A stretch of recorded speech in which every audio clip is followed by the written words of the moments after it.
Well, good evening, everybody, and welcome to Proficiency Bonus. My name is Michael here, and we have a special episode tonight. We have episode 50 of Storm King's Thunder. Can we hear everybody make some noise? Come on, people. Come on, people. They're not really excited. They just wanted to wear the glow sticks, guys. They're just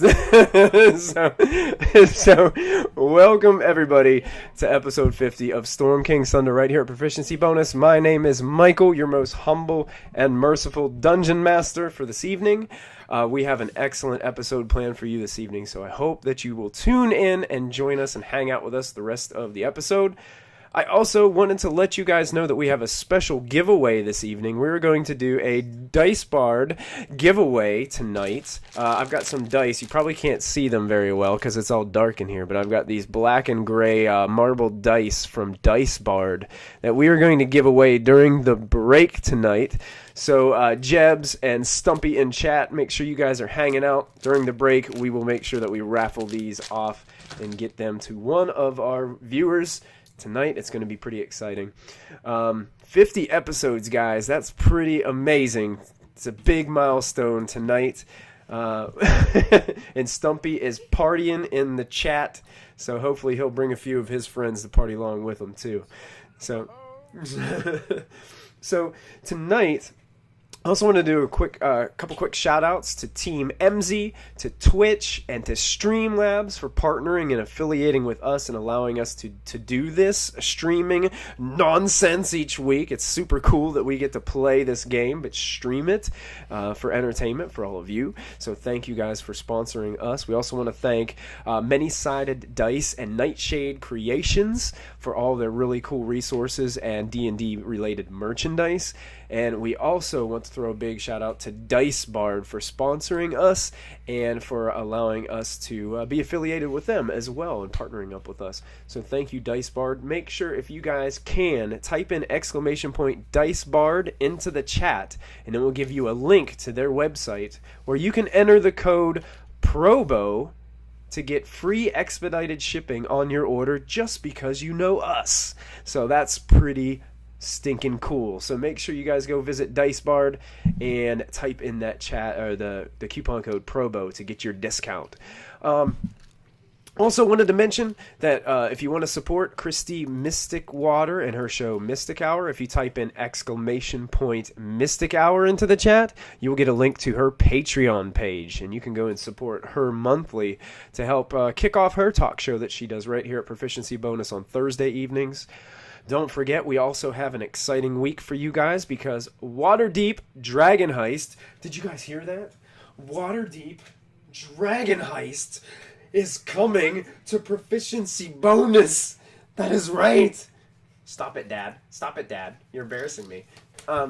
So, yes, that is awesome. Waterdeep Dragon Heist. They're probably giving me bunny ears behind me, I'm assuming, even though I already have glowing bunny ears. So, yes, we have Waterdeep coming up this Wednesday with Dungeon Master JJ. He's going to lead that party through that adventure. So you guys are going to go check that out on Wednesday at 8 p.m. Eastern Time for the launch of Episode 1 of that campaign. Also want to mention Monday nights, we have Dungeon Master Matthew leading his adventurers through the Tomb of Annihilation. And it is getting very exciting. So make sure you stop by on Monday nights at 8 p.m. right here at Proficiency Bonus to check that out. I think that might be all of our announcements. Unless somebody has something else to add, I'm going to jump in and take you over to the rest of the crew. Everybody can say hello now to all of our viewers. Hey, what's up?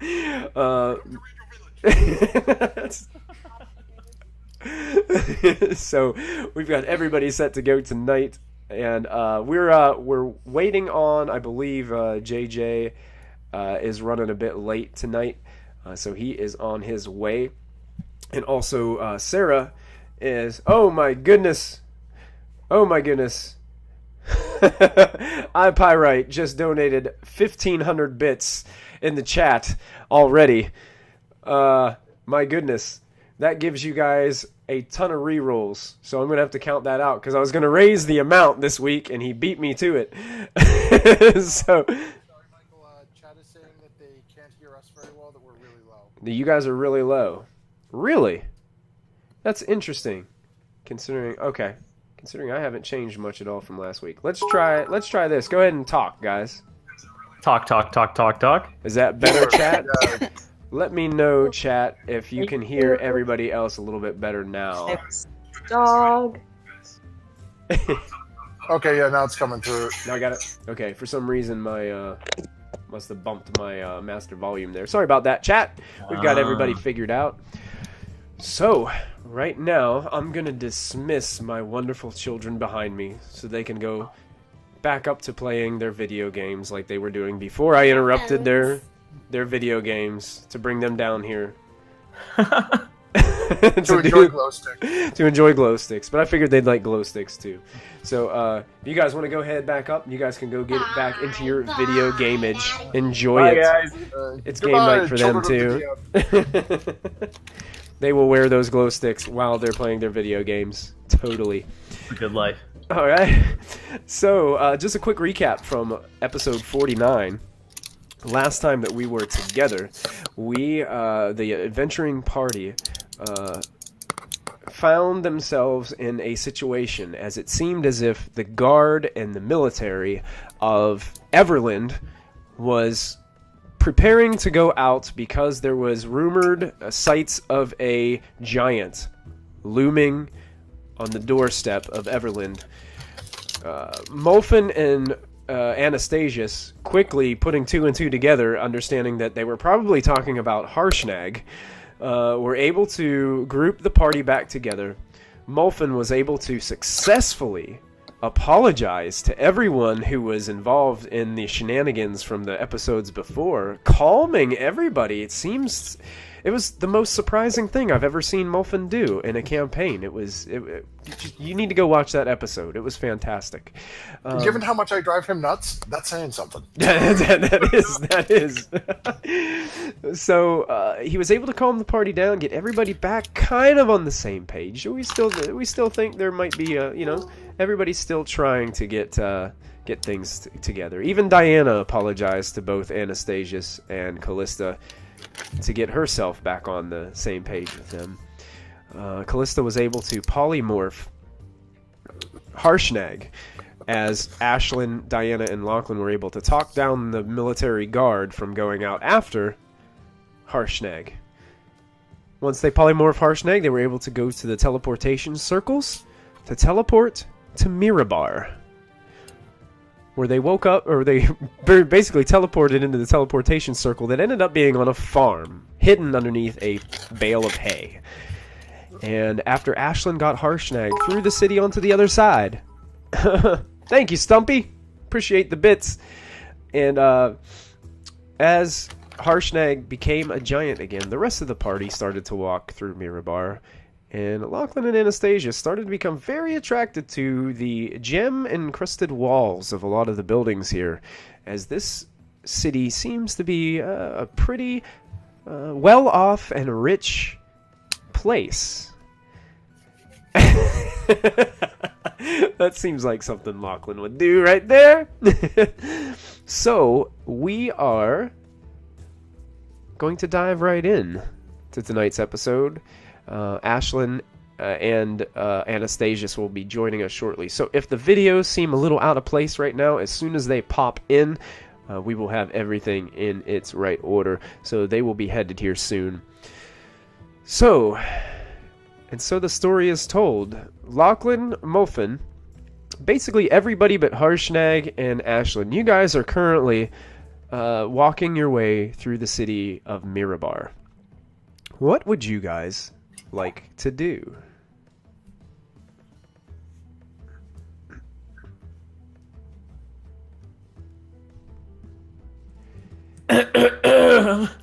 Anybody? Any takers?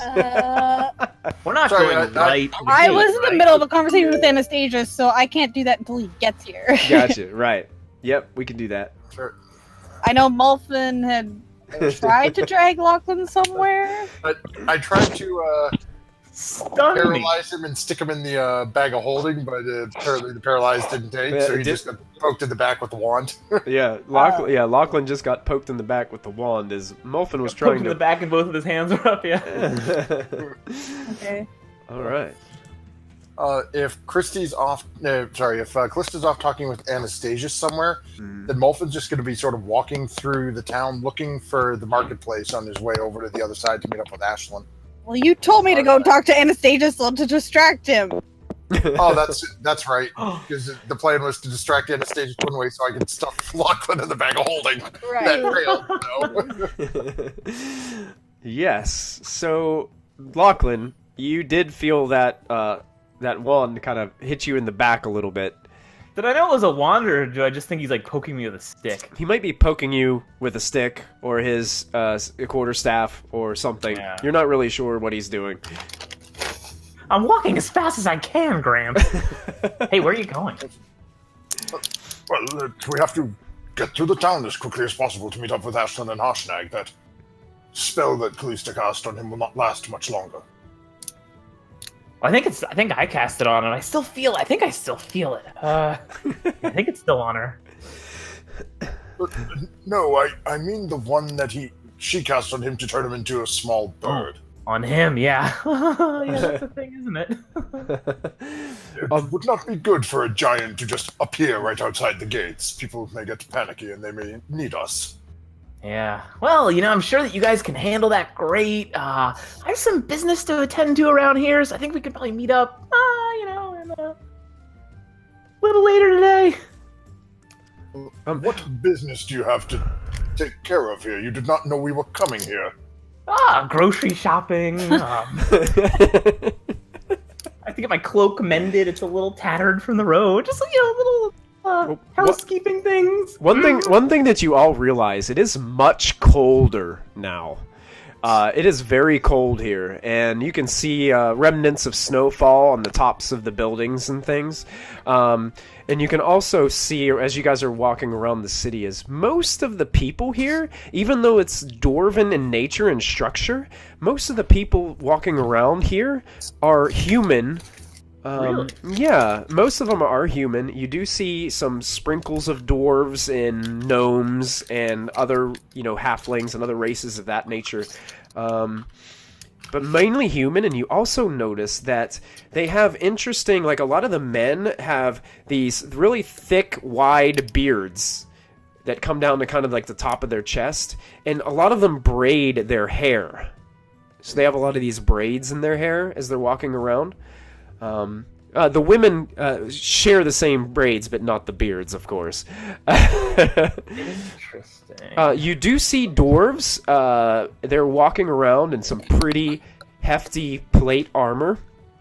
These are what represent Mirabar town guards and basically the military here.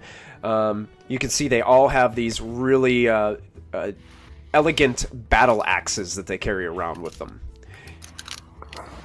I'd like to cast Disguise Self to give myself one of those beards that everyone has, just to kind of, fit in and Like look in the style. Excellent. Yes, you do that, no problem. So it's like it's a thick, wide beard that it doesn't go very long, but it's just this thick, wide beard. Gramps, what do you think? A little darker color than I'd care for, but a little practice. You can grow one just as beautiful as mine. You don't have to emulate these folks here. And you guys also notice that a lot of the people are prepared and dressed for winter. There's a lot of heavy cloaks, heavy animal skin, overcoats and things like that. So people are definitely preparing for cold weather if they don't already have a lot of their cold weather attire on. So does our cold weather attire from Bryn Shander look like it fits in at all, or is it wildly different, or? It doesn't look as nice as some of the things that they're wearing here. So we'll look like a bunch of, Yeah, you'll definitely stand out a bit if you wear those clothes in comparison, but they'll still keep you warm and away from the frigid cold temperatures because Bryn Shander was a little like this weather in Bryn Shander as well, because you guys are much more north now than you were when you were in Yartar. Molfin's going to shiver a little bit and start looking for the marketplace then, because he didn't buy any cold winter clothes in Bryn Shander. He brought leather pants. Oh my god. Excellent. So you guys notice the marketplace. There is a place here right inside the main gate of the docks, the dock ward area. There's this large gate, and there's a area here to the right as you walk in the gate. It's almost like they anticipate a lot of the goods coming in from the docks and the rivers, so they have this marketplace set up right beside it, so they don't have to tote all these materials into the city too far. They can just bring them out here and kind of set up their marketplace right away. So you guys are able to go into the marketplace. It's very crowded. It's cold. You guys can see your breath as you're walking through. Everybody can make a perception check for me as you guys are headed in to the market square. Whoa, my goodness. You guys can see everything. You guys can see everything. Your pants are unbuttoned, sir. This guy's like, oh, I'm embarrassed. He turns around and he walks away. Okay, it happens to the best of us.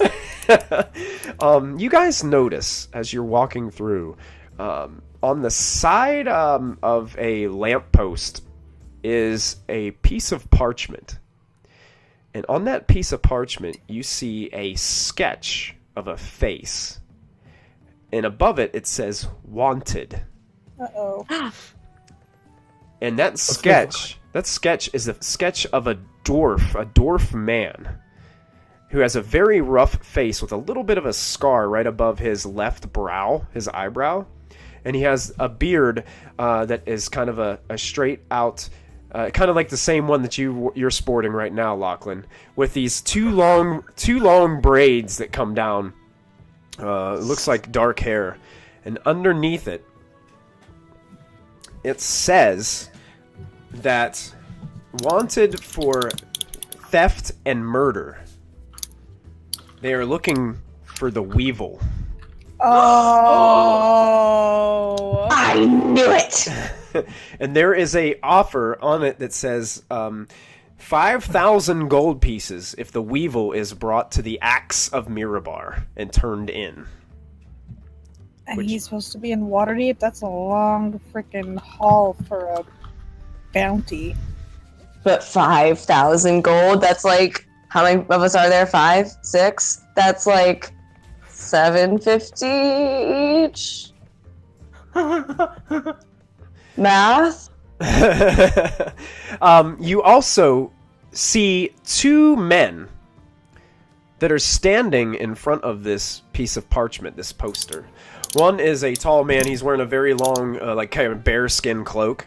He looks a little bit more rugged than the locals. He has a clean-shaven face and this gray hair that kind of goes down to about his chin on either side. Very large nose and thick brow ridge. Standing next to a little bit of a shorter man that has a beard and just seems to have these like almost gray stripes going through his beard down where his kind of like, if you guys have ever heard of or seen Patrick Rothfuss, he has these, these two like little gray stripes that kind of come down in his beard. And they're both talking and looking at this picture. And you can hear them, "Oh, wow, yeah, 5,000 gold. They still haven't gotten them yet." And the other man's like, "No, they haven't found him. Some people say he fled south, but still no one's ever seen or heard of him since all this went down. Whatever happened to all of his other men? I mean, didn't he have a whole group with him?" And the other guy's like, "I heard that some of them were captured. Some of them ran for the mountains. Some of them are in hiding still. But they want the Weevil. They want him, so they can, put him up for his crimes." Did you hear what he did? No, I didn't hear in too much detail, but I know they're definitely after him. It's just kind of like this back and forth communication between these two, just talking about the Weevil.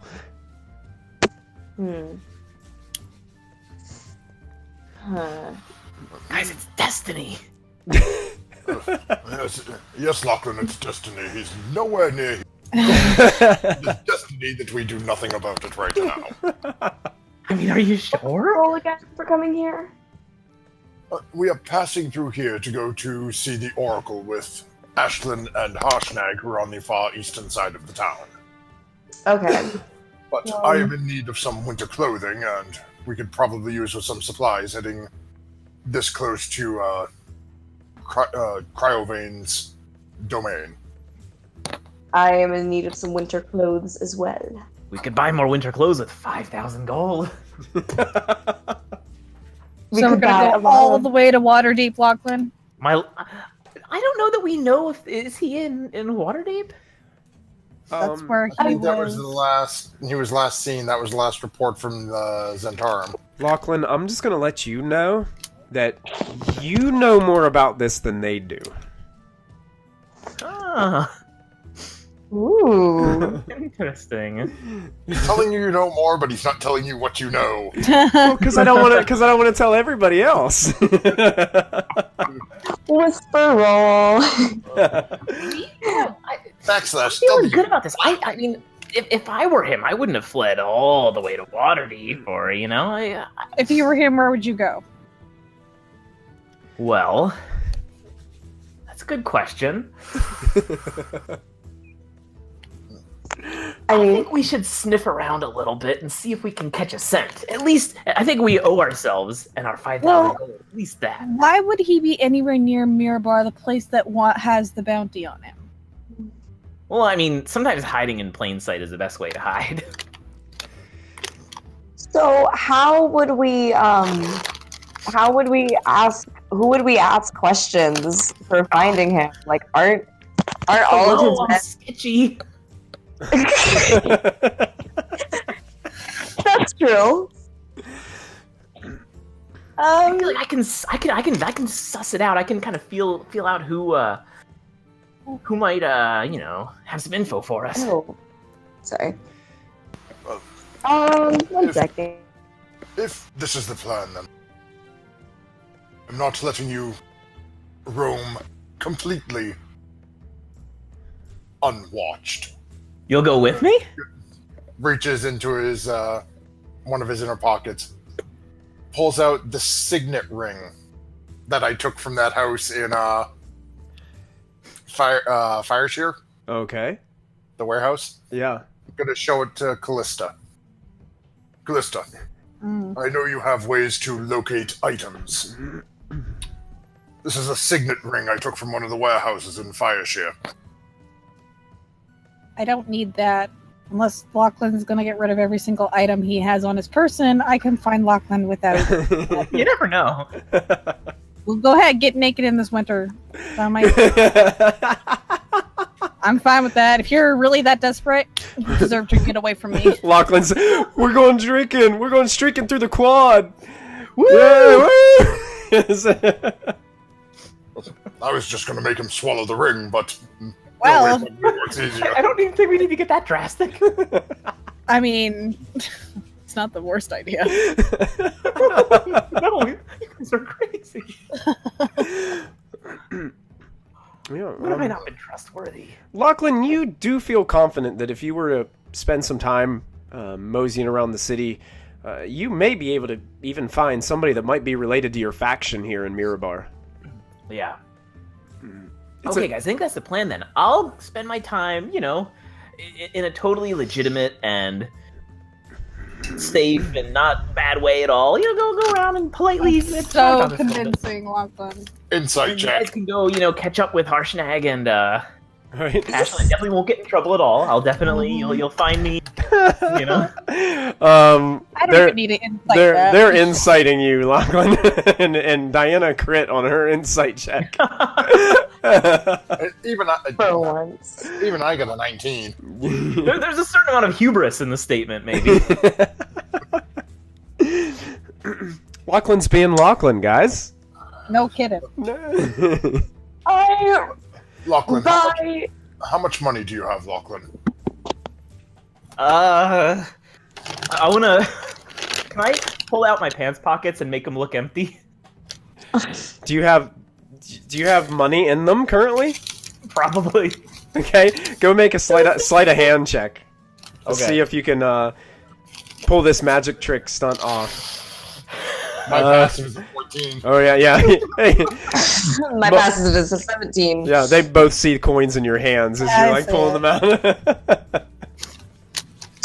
Lachlan, what do you mean by, like, politely, in no morally deficient way, ask questions? Because that sounded a little bit suspect. You know, I'll go It also to the doesn't library sound and read like you at books all. and on it, and you know, things That like that. definitely does not sound like you at all.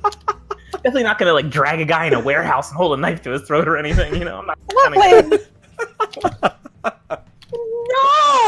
No, we cannot do that. That would be so wrong and Don't let anyone bad. see me. It's okay. It's Ilmater sees everything. Like Everything? Santa Claus. Like really? Everything. Everything? Everything. Make sure you have coin to bail yourself out is my only concern. Gramps, I was figuring you'd bail me out if I get in trouble. I would bail you out, but I kind of spent all my gold on the poor. Because I'm a good person. I merely have 7 gold left, so I've got it covered. then, When do we meet again? Do we meet again a little later today? well, That is a question. Where are we meeting? Because we still have to talk to Harshnake and Ashlyn out there. Oh, give me plenty of time. That I'll keep myself entertained. Malfin, you really want to let him go by himself? not at all, but I have things I need to take care of, and if he is going to be types of individuals, I am not. Great, I'll go with Lachlan. And I will Wait, what? I'll go with Lachlan. chill. I don't know. I don't know if I heard that correctly.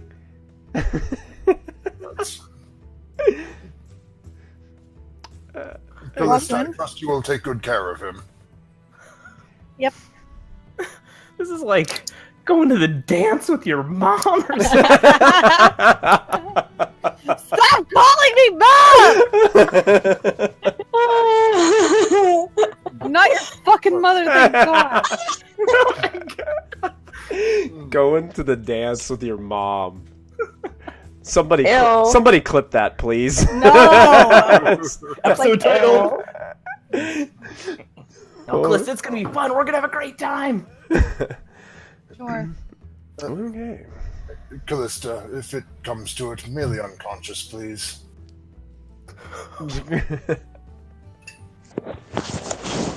That's her I'll try face. See, Lachlan, you're learning. All right. So, Diana, you're coming shopping with me, I take it? Yes. Who's meeting up with Ashlyn or any of us? I assume that, well, that is my plan after hitting the market and getting the few things I need or want. I'm Okay, going to be heading agreed. out there. The only Mechanically thing that I speaking, want is Anastasius just tagging with us, are we assuming, or? Yeah, I would probably say he's just hanging with you guys. Okay. Anastasius would probably want to pick up some warmer clothing as well. Yeah. You guys, I mean, it's Because pretty. he wasn't with us when we got all of our warm clothes and Yeah. I mean, we're talking. It's frigid, and it's only going to get colder where you guys are going. So, it's probably a good idea to prepare for the journey. Callista, are you well prepared for the cold? I light my hands on fire. Fair enough. Yeah. So, well then, Diana, you said you do not have much coin. I'm sure that I can find a decent coat with 28 gold. I'll be fine. Oh yeah, you can Alright. be fine. We'll have to Yeah. pick up something for Ashlyn as well, as she's not here with us. Of course, I can get it for her. I'm wearing my Alright, then. unfashionable Cheers, Enchanter cloak. That's fine. All right. Let us take our leave of Lachlan and Callista then.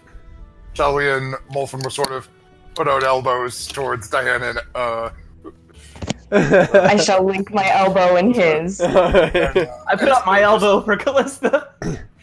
You're way too short. Yeah. And Anastasius kind of like looks awkwardly at you for a moment, Molfen, and then decides he just goes ahead and he links his arm to yours too. And then me and Anastasius pick him up. Yes! You pick him up and you start swinging him like a child back and forth in the middle. It's just, I just look at Lachlan and I'm like, Minor illusion. Womp, womp, womp, womp, womp. Nice. hoisting me around like a sack of tomatoes. So, with Diana, Anastasius, and Molfen headed to the market, Lachlan and Callista, you guys strike out into Mirabar. Lachlan, what I'd like you to do is I want you to go ahead and make a survival check. And since Callista is with you, you will have advantage on the check. All right. Because she's helping you kind of navigate. And this is just to see how long it takes you to kind of track down somebody who you might be related to your faction. Sure. Right. A little bit of time passes, maybe about 45 minutes or so, as you guys are kind of walking around. All of a sudden you I think... promise I'll find someone, Callista. I'm usually better at this. I probably should have done the survival check instead of you. You're here. I don't want to get you somewhere too sketchy, you know? Okay. And go ahead and make both... well, actually, we'll go ahead and, Lachlan, you can make this check with advantage as well, since Callista would be aiding you. Go ahead and make an investigation check. It's kind of like you're doing more like an investigative thing right now, trying to figure out things about the Weevil or maybe some other things. Oh, right. That is a good one. So... That'll do. As it takes about 45 minutes, you end up making your way to the dock areas, trying to think about maybe seeing if you can hear any rumors or anything coming off of the ships or the barges and things that are bringing materials into the city. And you notice there is somebody on the dock who is taking items off of a barge and setting the large boxes that he pulls off of the barge into a wagon cart, kind of preparing it to be... taken into the city on this wagon, pulled by a couple oxen, and he looks like he's got these very dark long hair that kind of runs down. He's wearing a dark brown cloak, but underneath it you can see that there is black leather armor underneath. You catch a glimpse of his hand, and you see the familiar ring on his hand that looks very similar to the one that you wear. I'm keeping my cloak up and almost trying to keep my face hidden at this point when I'm with Lachlan. Okay, sounds good. I want to kind of like elbow Callista and like nod toward his hand and say, "Please be nice, okay? Just for a little bit of time, just for a little bit." Do your thing. All right. AKA no promises.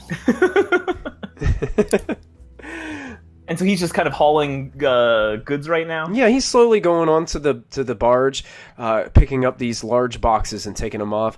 It seems that the rest of the people that are helping him must be taking a break right now or something, because he's the only one at this particular dock. All right. I want to kind of, start to approach him. Okay. And, put out my hands, show off my ring, and say, "Hey, need a hand?" He kind of looks at you and he gets a little smirk on his face. If you want to grab a couple of those boxes, sure. All right, I will try to lift a box. Okay, make a strength. I'm watching him do this. I'm not helping. Make strength athletics check for me. Athletics. Oh no. Oh, no. Whoa, Lachlan! Oh! It just so happens that the box that you picked up it wasn't completely filled to the top, and you're able to just pick it up. By chance, pick it up. You walk it down this ramp that is set on top of the barge that leads onto the dock area, and you set it right down next to a lot of these things on top of the wagon that he is loading currently. He's like, "Oh, I do appreciate that. What's your name?" I would look over at Callista and be like, "So, what's your name?" Lachlan. Nice to meet you. What's your name? Lachlan, the name is Brock. Nice to meet you. Brock. And he holds out his hand to Family shake your hand. name. Oh, yeah. Brock Blackfeather. Brock Blackfeather. Hey.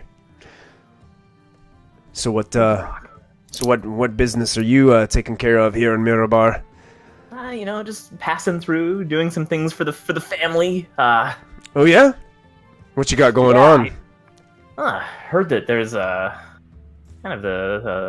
big things going on around here. Heard there's a fellow that caused a bit of trouble, and now he's got a lot of eyes looking out for him. Oh, there's a lot of people here that cause a lot of trouble and have eyes out for him. Anyone in particular are you looking out for? Oh, you heard of the Weevil? Oh, the Weevil. It's let you in on a little secret. That's the whole reason I'm here. Really? I've been scouting out Mirabar for, it seems like weeks. Haven't been able to pass on any information yet, though. I don't know where he is. Man, that sucker's elusive. So you stuck around this long. Do you believe he hasn't strayed that far from here? Because I've heard rumors that, I don't know, he could be all over the... Oh, he could be anywhere in Faerun by now. It's crazy. But I figure posing here and helping people unload their barges is probably the best place to gather information. Yeah. Because here you get, people sailing up and down the rivers. They bring all their stories with them. Any particularly good stories? Yeah, I haven't heard much.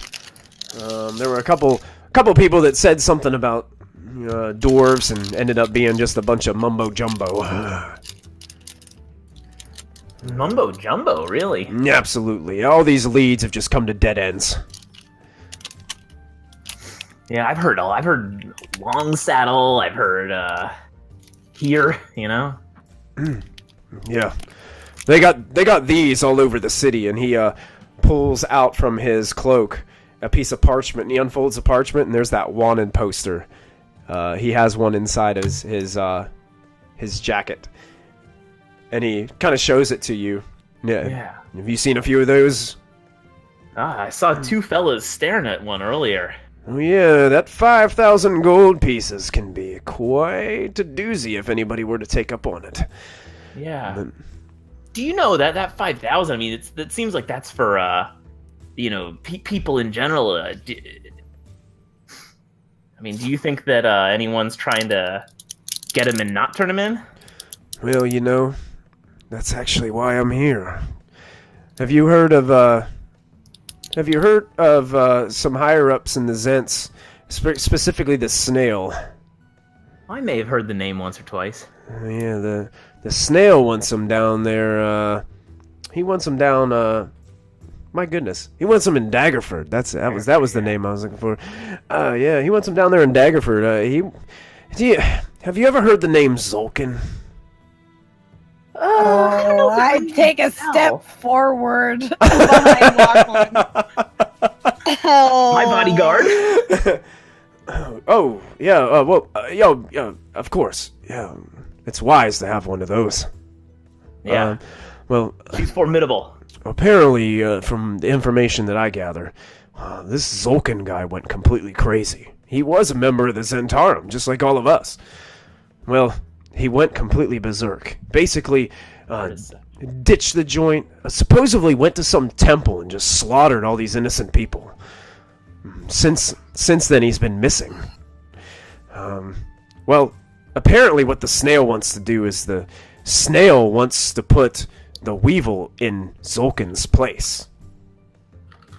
Oh, with the snakes. Yes, he needs a new leader for the snakes, which only two of the snakes remain. One perished in a fight, I believe, in Nightstone, and the rest of them. It was quite a battle. I heard there was a gnome that ran along the palisade wall.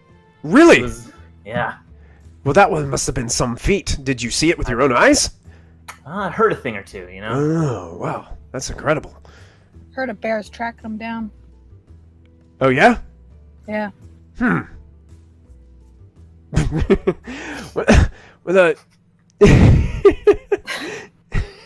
Sorry, I broke character there. My apologies.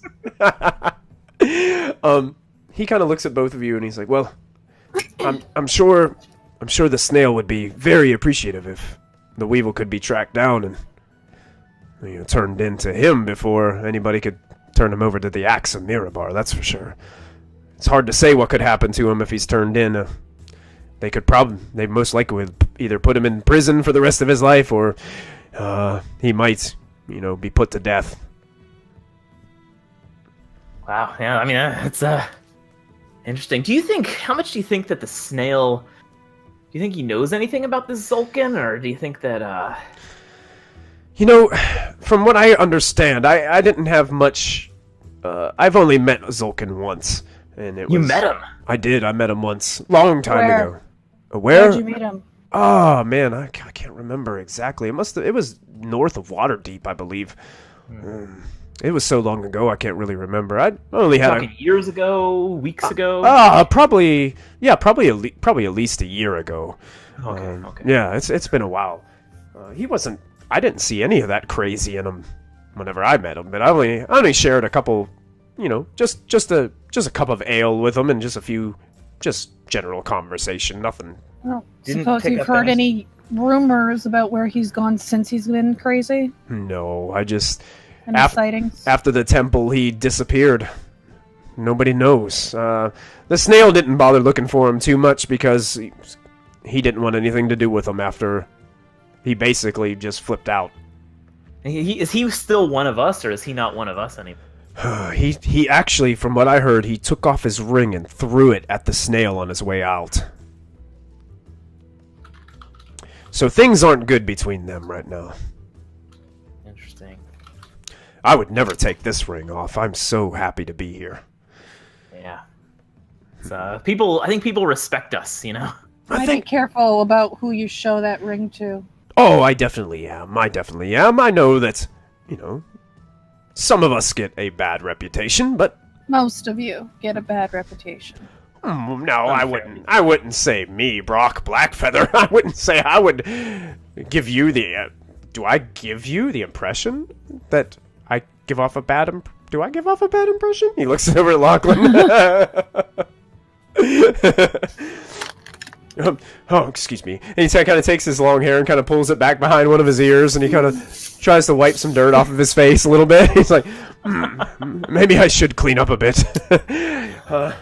Couldn't we all? And at just about this time, you guys, behind the dock where you guys have been having this conversation, another boat has kind of pulled into dock, and a lot of people are getting off of it.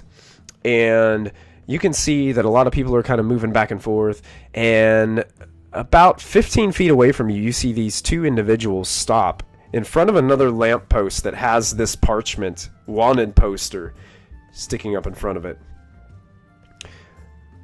And then you start to hear the conversation, and it's these two men, it's a man and a halfling, and they're both starting to talk about the poster. And the one man looks and, would you look at that? I see this face. I've seen this face before. And the halfling looks up to him. You have? Where did you see that man's face before? Well, I was traveling, I believe, south. I think it was north, or it was near Longsaddle. It's got to come to mind. Where do you remember what was going on? I mean, that's 5,000 gold pieces, mate.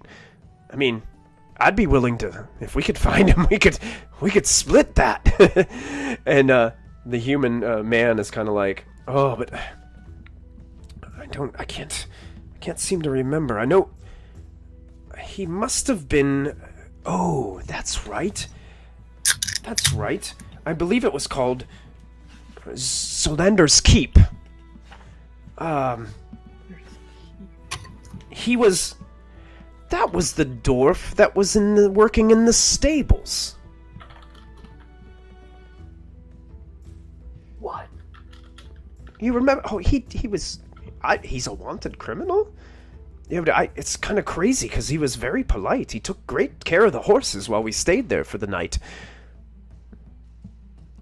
And they just keep on having this conversation back and forth. And, well, if they have the posters up, maybe Maybe we could tell the authorities. Maybe if they know about it, they'll send someone down there. I guess it's a good thing. Let's head to the market, though. I've got to make some purchases.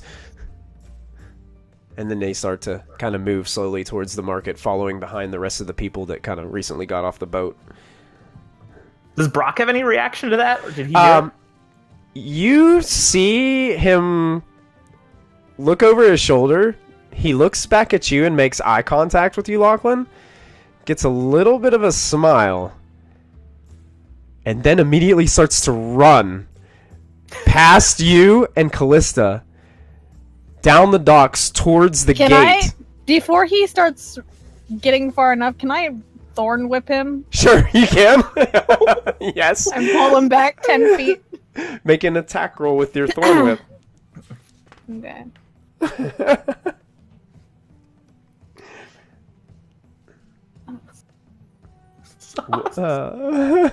Welcome, Rinku Shine, for stopping by. Rinku Shime? I can't pronounce that. I'm terrible. I'm sorry. Rikushime? Does a 12 hit? A 12 will just hit. Yes! What are you trying to do? Are you like wrapping this thorn whip around his feet? His and feet. All of a sudden, Rinkushim. Ah, there it is. Thank you for that. I appreciate it in chat. I'm terrible at pronouncing names or screen names, anything. So this thorn whip. Shouldn't it be Shime? I don't know. I don't know. The thorn whip comes out, wraps around his feet, and you watch as his face just slams off of the dock. A bunch of the people that were walking by just like turn around and look and like gasp. Nothing to see here. And he's like, oh my No. my nose. I'm gonna stand over top of him. What? What's the hurry? I think you broke my nose. There's blood pouring out of his nose. What do you mean? What's the hurry? I was just going to see if I could. Let's go see if I can. I want to get that looked at. I might need to. What? I was just going to report my findings. Two. Well, to others, perhaps. Who? Or Well, I was going to perhaps let the snail know that I was hot on the tail. is the snail here? No, he's not here. No. Well, then why don't you keep your mouth shut and you can split it with Lachlan? Make a persuasion check with advantage.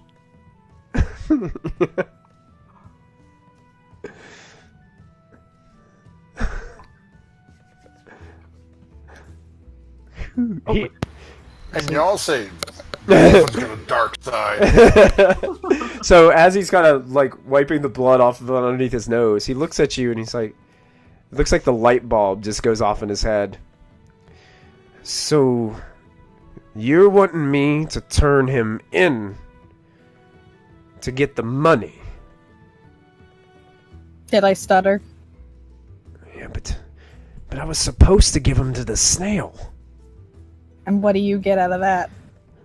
A promotion? Actually, yes. A pretty nice Does it promotion. pay well? Well, you know, it sure would beat unloading all these barges here at Mirabar for the last month. Would you need to do that with the money? How about let's split it. Or split it. 3,000 for me, 2,000 for him.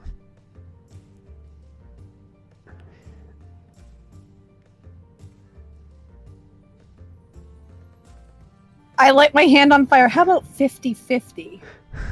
50-50 it is. He keeps wiping the blood as it's still pouring down his nose off his chin. You got yourself a good bodyguard there. Yeah, she's formidable. Now, do we have to catch him and turn him in to get this reward, or? Oh yeah, you have to bring him to the Axe of Mirabar. Turn him in. Huh. Well, fortunately, you are working with, I kind of gestured her, the kind of person who can catch someone and turn them in. As you can see, you didn't get very far. Yeah. Well, yeah, that was very interesting. Does it look broken? I'll give him a freaking healing word. He's being such a whiny baby. So as Callista begins her incantations of her spell, some of the blood, you see some of the blood like disappear from his face, and some of it kind of goes back up into his nose, and it looks like Yes, you hear. Straights himself up a little bit. You should see what she does to people she doesn't like. Well, that could be pretty vicious. What does she do to people she doesn't like? I kill them multiple times. he just looks at you like, is she being serious? I've seen her do it. My goodness. And then how did they die, and then they get back up, and then she kills them again? We have a merciful cleric, and I'm not as merciful as she is. So, and we've got an Ashlyn here with us. I'm working on it. She's working on. We could hear you. Yeah, we got you in the background. I was trying to, So he kind of looks like he's definitely he's definitely intimidated by Callista's presence. Sarah, we can hear you loud and clear coming through. Oh, she just muted herself. All right, there she is. Gotcha. So as you guys are sitting there, he kind of stands up a little bit, kind of brushes himself off as he's got a little bit of dirt and dust from all the people walking on the docks. Help a little bit. Oh my goodness, it feels much better now. This isn't going to be like it's not crooked, is it? you're fine. Oh. Even if it is, it's kind of cool. Yeah. Oh yeah. I guess it could be. Looks mysterious and edgy. Nice. I just look at Lachlan like, what? All right. The rest of the party, you guys have no problem finding the marketplace. You guys are perusing a little bit. You can find multiple places that have winter attire available to you. Wait, I need to catch up. Why do we need winter attire? Because it's cold. Oh, fair enough. It's very cold, and they are walking through Mirabar, kind of collecting these. It's so dark in here, I had to get my book light ready so I could read books. So really, these clothes are going to probably cost you. We'll say they're more kind of like traveler's clothes in terms of price. So about 2 gold pieces can outfit you guys with some nice Mirabar winter attire. 2 gold each. 2 gold each. Yep. So whoever wants to purchase. Molfin will pay for the clothes for himself, Diana, Ashlyn, and Anastasius. No, you don't have to do that. I'm fine. I can buy my own stuff. Thank you, Uncle Muffin. You're not there. Yeah, you're still out there with Harshnag. You're out with Harshnag. Oh. That's the main reason Molfin's doing it for you, is you're not around to do it. All right. Yeah, so you have no problem purchasing that. Is there anything else that you guys were looking for in the marketplace while you were somewhere here? that sells like potions and other things of that nature. Okay, you do find one place. I'm just going to kind of try to expedite this a little bit. You do find one place that has probably about 4 regular potions of healing that are available. Ooh. If you'd like to purchase those, you could.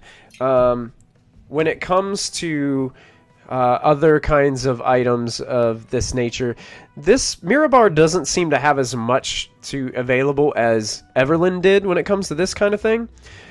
They do have many blacksmiths in areas that forge weapons and things of that nature, and they are fine weapons. And there's a lot of places as you're walking by that they keep on advertising that they use Everbright for their weapons.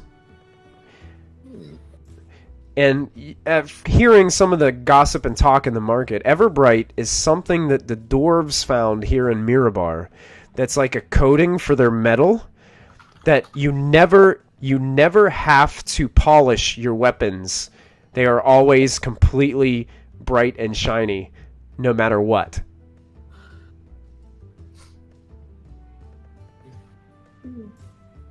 I'll let the others decide if they want something like that. How much for the 4 potions?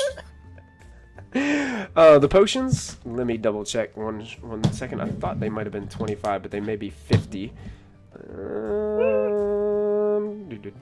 They are Exactly what. They are 50 gold pieces a vial or a potion bottle. So it'd be 200 gold to be able to purchase all 4 of them. Yep. So I can buy none. around 20 platinum. Okay. The potions are yours to Only had 7 gold, but had over 120 platinum. There you go. Nice. So Molphin will look over and hand one of them to Diana. Why, thank you. Just in case. I already have 2. Oh, if you already have 2, then Yeah, you can keep them, and you can dispense them to other members of the party. Give one to Anastasius. All right. Somebody remind JJ when he gets here that he has a potion of healing. I have a cue. I have a question. Oh yeah, sure. So, for technical reasons, would I put like in my inventory, like would winter clothes like weigh anything to haul around? Do you want to purchase like a bunch of them? Is that what you're asking? I was just wondering how much like a set of clothes would be. Just a set of If that is- just a set of winter clothes? Yeah. Yeah, it's basically any winter clothes here is going to be 2 gold pieces. Oh no, I was wondering how much they would weigh. Like if I put them in my inventory, how much would they weigh? Good question. Traveler's clothes are 4 pounds. 4 pounds. 4 pounds? Yep. Okay. Yep, my apologies. Also, I was wondering if Diana has noticed a particular amount of like homeless people, and like, do they look clothed? Do they look fed? Is there, like a soup kitchen that serves warm soup? You know, you do see homeless people, but there's not a lot of them here in Mirabar. It seems like most of the people that you pass are pretty well off. This is a pretty rich city, and there's not a lot of... I mean, any city you're going to have a little bit of it. But yeah, you could definitely purchase some for some homeless individuals if that's what you would like to do. I would do that, and like particularly like if there are any like children that are homeless, I would like to buy them some clothes. Okay. Yeah, sure. You have no problem. We'll say there's probably about 5 children that you could purchase for, so that'd be 10 gold pieces. Okay. If you'd like to purchase some winter clothing for them. Sure, and I'll just dispense that to them. All right. Yeah, so they're definitely pleased that you were able to provide this for them. Very appreciative as they move through the streets. Excellent. Molphin, anything else that you would foresee looking around to find? After obtaining that, it's off to meet up with Ashlyn and Harshnag. Cool. Sorry. Cool. You okay? That was disgusting. To give Ashlyn her winter clothes. All right. So you're heading out to give Ashlyn her winter clothes? Yep. Okay. Are you headed with her, Diana, or with Molphin to meet up with Ashlyn, Diana? Shall do that. Okay. So Diana, I'm going to assume that Anastasius will just kind of stick around with you guys as he is now has some warm clothing.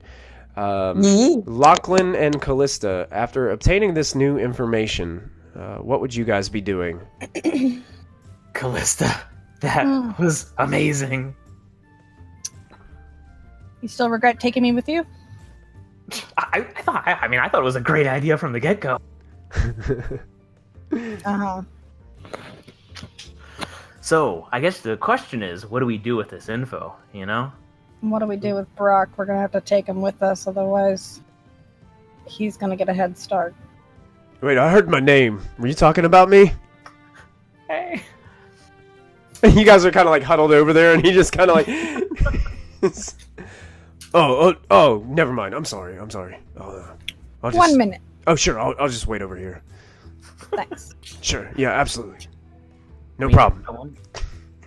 I wonder if there's value for him in not having to do anything. Presumably, we have to come back here to turn the guy in. You know. Well, that is also a possibility. We can keep him here, or I will lower my voice even more so. We take him with us, and if he's valuable in our oracle bull crap, we can make use of him, and if he just so happens to die along the journey, that's all the money for you instead.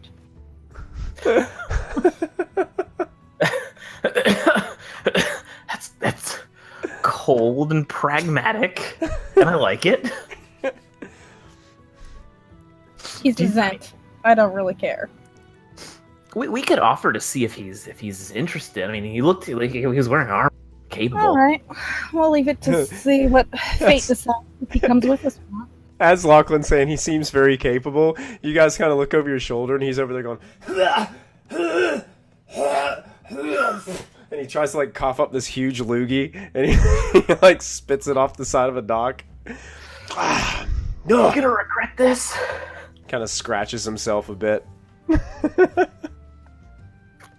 I just think it would keep all of our bases covered if he comes along. But that's up to you. I guess can we?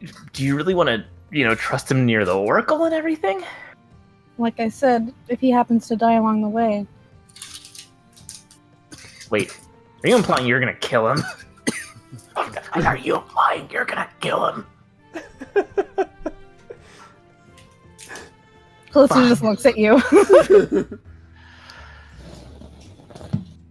Let's at least we'll offer to him, see what he thinks. I think that seems fair. He might say no. Besides, aren't the Zents part of the resistance? I Him think having that everybody's doing extra their part. having that extra information on the Giants wouldn't hurt. Fair enough. Now the question is, we do you think we have time to go to the Oracle first and then go do this? I mean, how many other people are? We have no choice. Yeah. The Oracle is going to either save Malfin or Diana. I don't really care if the Oracle saves the Giants and fixes this problem. My concern is getting your uncle off the hook, or your grandfather off the hook. Yeah, I guess we should help him. Yeah. He did save your life, your I know, afterlife. Yeah, that is my number. We'll call it tied number one. What's your number one? Well, Molfin and Diana. Again, I'm like you. The Giants. What's that tied with? Molfin and Diana. I'm being honest. Okay. I should hope so. I've known Molfin longer. If I had to pick between the two, I don't know what I would do. I understand that.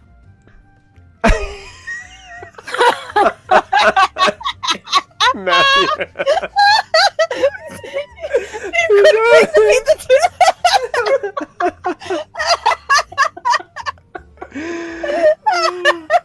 two. Hilarious.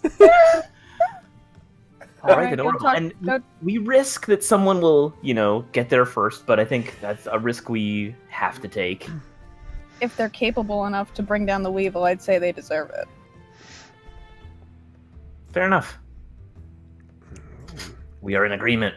I'm gonna put out my hand to do like a cool handshake. I will actually shake your hand. Oh, wow.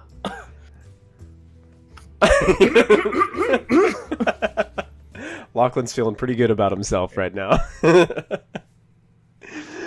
All right. All right. So Go find the others? where you guys headed? Yep. No, I tell Lachlan to go talk to Brock. Oh yeah, Okay. Brock. Yeah. So what's up? You got a plan? I like that armor. Oh yeah, you like that? I picked it up. You look like you're a guy that can keep his own in a fight. I'm pretty good, I think. Yeah. What do you say we go get this Weevil together? I think that's fair. Split the money, split the effort. Great. I think as long as we have her, we could take him down. You're telling me. Oh yeah. we do have a little detour to take ahead of time, but I think it'll be. Where are we going? It's a long story. We'll fill you in. Sure. Just let me grab some things. I'll be ready. I like the attitude. And he heads back down the dock and he grabs what looks like an explorer's pack that he's got sitting next to the the wagon that he was loading up. He's just kind of abandoned it now. And he picks up his stuff. Looks like he has like a short sword or something. Mr. Soul Bob, welcome. Oh, I am Ninja Quill. so welcome Ninja Quill, Mr. Soul Bob. It's good to see you. Welcome to the stream. Thank you guys so much for tuning in tonight to a special episode 50 Glow Party of Storm King's Thunder. And you guys just now got a new Zent friend named Brock Blackfeather. Probably not long for this world. No, probably not. Who Callista made a great first impression on him, breaking his nose and then healing it back up again. So he's pretty impressed with Callista's abilities already. And moves with you guys to go. Are you guys headed back to meet up with Ashlyn and Harshnag and the rest of the group? Okay, so Mofin, Diana, and Anastasia, so you guys arrive. Is Sarah with us right now? Are you there, Sarah? Is she still muted? She's still muted. I don't know if she's talking. I'm muted. All right. So Sarah's with us. Sarah, Mofin, Diana, and Anastasius are approaching, and they are headed in there. We got a lot of background noise from somebody. From me. Yeah, it's coming from Sarah's. Yeah. So as you are headed up there, Mofin, Diana, and Anastasius, you guys, first of all, you see Harshnag's figure standing ahead of you, and then as you make your way up the trail, up the path, you can see that Ashlyn is there. Nice! Yes! Look at that! That's awesome! Welcome, Sarah. It's so good to see you tonight. So, yeah, you guys arrive, and you see Harshnag and Ashlyn are just kind of sitting, having a chat. Seem to be enjoying some time together as you guys approach. You approach it. Oh, Callista turned me into a flying creature. It was so much fun. Hi, how's the landing? Oh, it's pretty good. How are you, Diana? Good. Real good. Ashlyn, Molthen got you some winter clothes since it's cold up here. Oh, good. I've been snuggling with Harshnag, but he's a little... Aww. Get yourself dressed, my dear. I just took a bath in Everland. Don't I smell a little better? Yeah, since then, but, yeah. Okay, warm clothes, thank you. And, Ashlyn, here, take one of these as well. They are small What are they? potions of healing. Oh, thank you, Uncle Muffin. I will write that down in my journal. Should something happen and neither myself or Diana is within reach, do something to aid you if you manage to take it yourself. Yes. So, where are the others? Oh, they went to go, look for, some information on something in the city, but they'll be back shortly. Yes, we should have them hopefully any moment now. It's as long as, well, Lachlan would get lost and distracted by anything blinking or flashing, Probably. but at least we have Callista present to Rein him in. keep him in some manner Yeah. of direction. Right. I'll explain to Ashlyn the Weevil thing and the 5,000 gold that's out on him, and why we may or may not take it, and that Lachlan is interested in it. Lachlan's gonna share his gold. I mean, presumably, yeah. Well, That's like one the would first time assume ever for anything ever. I mean, we would do it as a group, not like. I mean, it would be our goal, I would think. Well, yes, if the group of us are going to obtain this individual and bring it back. Lachlan can't do that by himself. But either way, there's the 4 of us here now, plus Lachlan and Callista. That's a 6-way split. It's give or take 800 gold each. What if Harshnag wants some? Well, if Harshnag would to come along with us and aid us in this attempt. Well, are we going to see the Oracle first?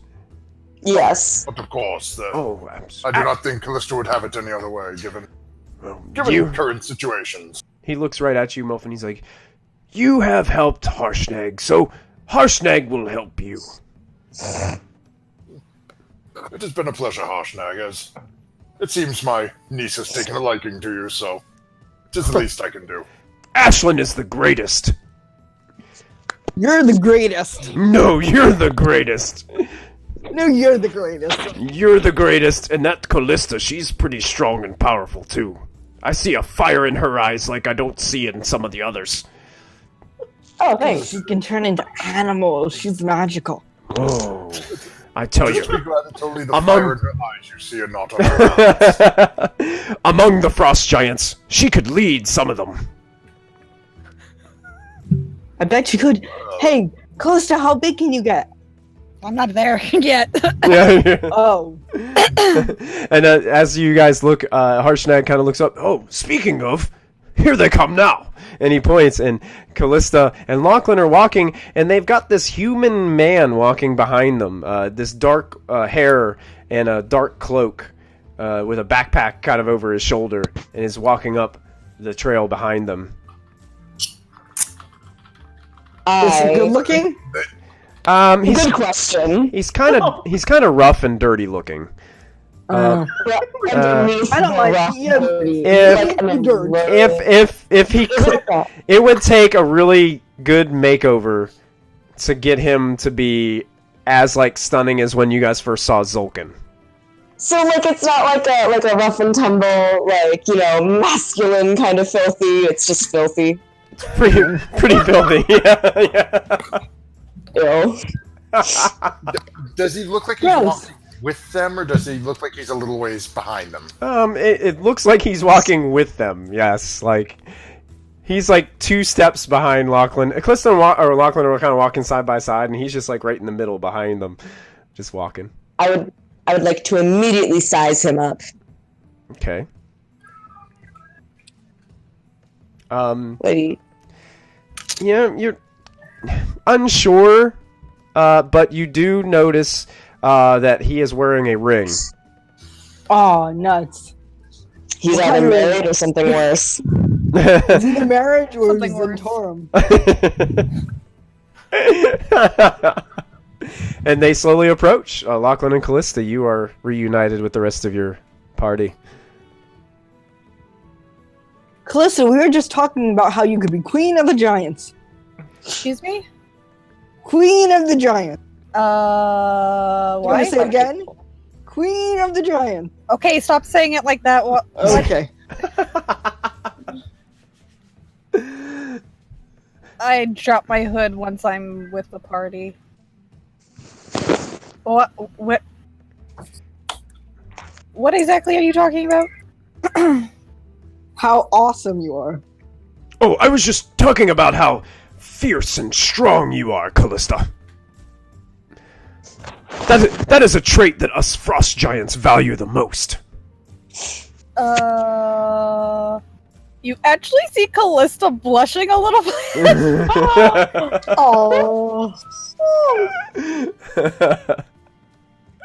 Anyway, let's change this conversation. Wait, Callista, Oh. can you throw a boulder? Probably. She can I turn mean, she into can a do all giant kinds of ape. Depending. Why? Oh well, one of the most favorite things that us frost giants like to do is we like to have boulder throwing competitions That's awesome. to test one's might. I'll do some research in my spells. I'm not sure exactly if I can do that, but there is. You can turn into a giant ape and then throw boulders. Yes, eventually. I hate to interrupt. I have a question. Who is this person? Oh yeah. Hey everybody. It's Brock. Hey, I'm Brock. Brock Hey, Brock Blackfeather. It's nice. Mhm. It's nice to meet all of you. Can I He's a Pokemon master. He's gonna help us catch the weasel. Ah. I'm a what master? Oh yeah, the Weevil. Yeah, we've got some important information on the Weevil. and who's we? We, and he kind of points back and forth between him and Lachlan. And of course, We and what? of course, this year. Well, I don't think I ever got your name. Okay, never mind. So, anyway, it was kind of an idea between all of us. Then I tried to run away, and she broke my nose, and it's a long story. But anyway, You tried to run away. well, like I said, long story. Anyway, she broke my nose. We talked it out. We're all good now, and I'm gonna go to the Oracle with all of you. Callista. Yep. I'm gonna pull Diana aside. Okay. Girl talk. Yeah. Team tall. Let's go. Lachlan, he kind of bends down towards you and says, Does this girl talk thing happen a lot? I'm never invited. Ashlyn, can we invite Ashlyn? Yeah, she wants to come. We did say girl Come girl talk. talk. And then Okay, Harshnag just kind of dips down low to both Brock and Lachlan, and Mulfin is, well, just give him a moment. It'll be okay.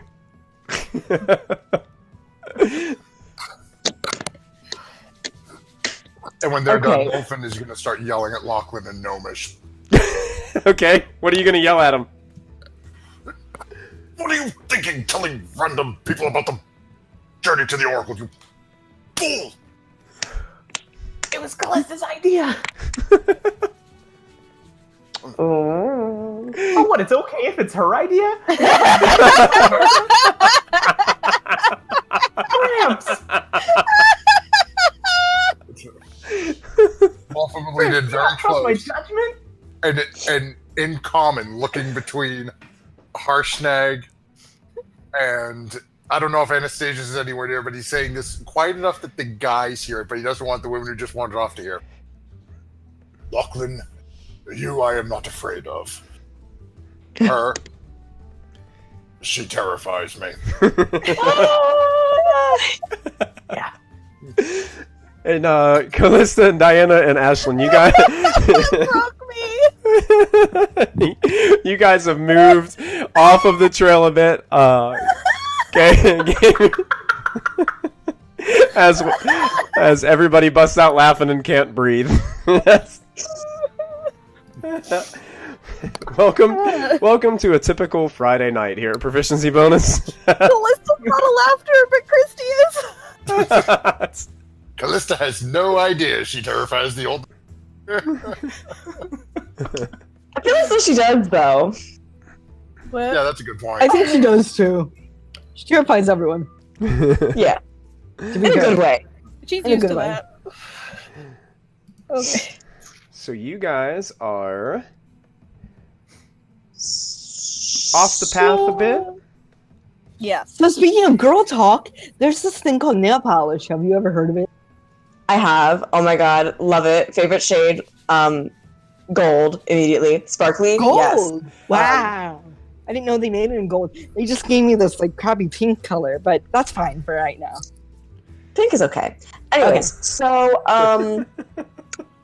who is he? What's he doing here? Who does he work for? And can we He- trust him? No, and he's a Zent, so no, we cannot trust him. Wait, Diana. There is a silver lining to this. If he pisses any of us off, it gives us full reign to dispose of him. I mean, I wasn't gonna kill him. I was just gonna, like, make him go away. I might have slapped him a little. I don't know. I mean, go ahead. You do you. Can we slap him right now? Not yet. He hasn't done anything yet. Okay, Well, this isn't Torum. He's not. Like, in I would've Elvish, slapped I'm switching to Lachlan. Elvish just in case the gnomes are. I'm speaking in Elvish now. This is more so to keep Lachlan in line for a little while. Lachlan How in so? line? Did you stutter? No. How so? Lachlan is very keen on tracking the Weevil to get that money. We all know this. Yeah, Yes. it could be very helpful to the poor. True. So is your soul. That as well. That is a little bit. I mean, This Ashlyn rock, had insight. I'm not saying we do it right now. I'm saying after No. exactly, that is my plan. This Brock character has information on where to find the Weevil, as do we now. So Was he cuter before you broke his nose? maybe- Ashlyn, I can tell you right now, sister, you don't want to go down that road. But there's never anyone for Ashlyn. Lachlan, Lock who? you weren't you pining after him? Wait. Oh no, I stopped that after he went after those twins. Oh. He did you I mean, dirty. He did you Ashlyn, real dirty. That's very fair. That's very fair. I totally. You know what? Lachlan's kind of a jerk for that, isn't he? Yeah, why do we even... Look, Wow, we should slap him next time we see him. I You would should. not object to you guys slapping him. Let's just do it. You know what? Wait, He's earned it. okay, wait. We are bringing this Brock along as insurance that he's not going to go to cash in before we do. I've convinced Okay. him that we will split it 50-50 with him in order for him to keep quiet for now. But I have made it explicitly clear to Lachlan that if he happens to die on our journey, because he doesn't seem that capable, if he happens to die on our journey to and from the Oracle and getting back to where we need to go, that leaves us with the information and the money. Oh my god, that's dark. We can't just let some person die. We can't just murder him. I'm not saying I'm murdering him, but if he happens to die, if we fight some giants and he falls, oh well. As Did a you ever cleric, see it is my Batman duty where to do it's everything like- to keep him alive. You don't have to kill me, but then he goes, but I don't have to save you. It's that kind of thing. Exactly.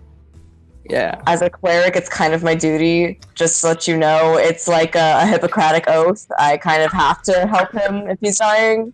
Well, then I'll make sure you won't see it. Oh my god, no! I think she can do hallucinatory terrain, so maybe I'll just see a giant rock.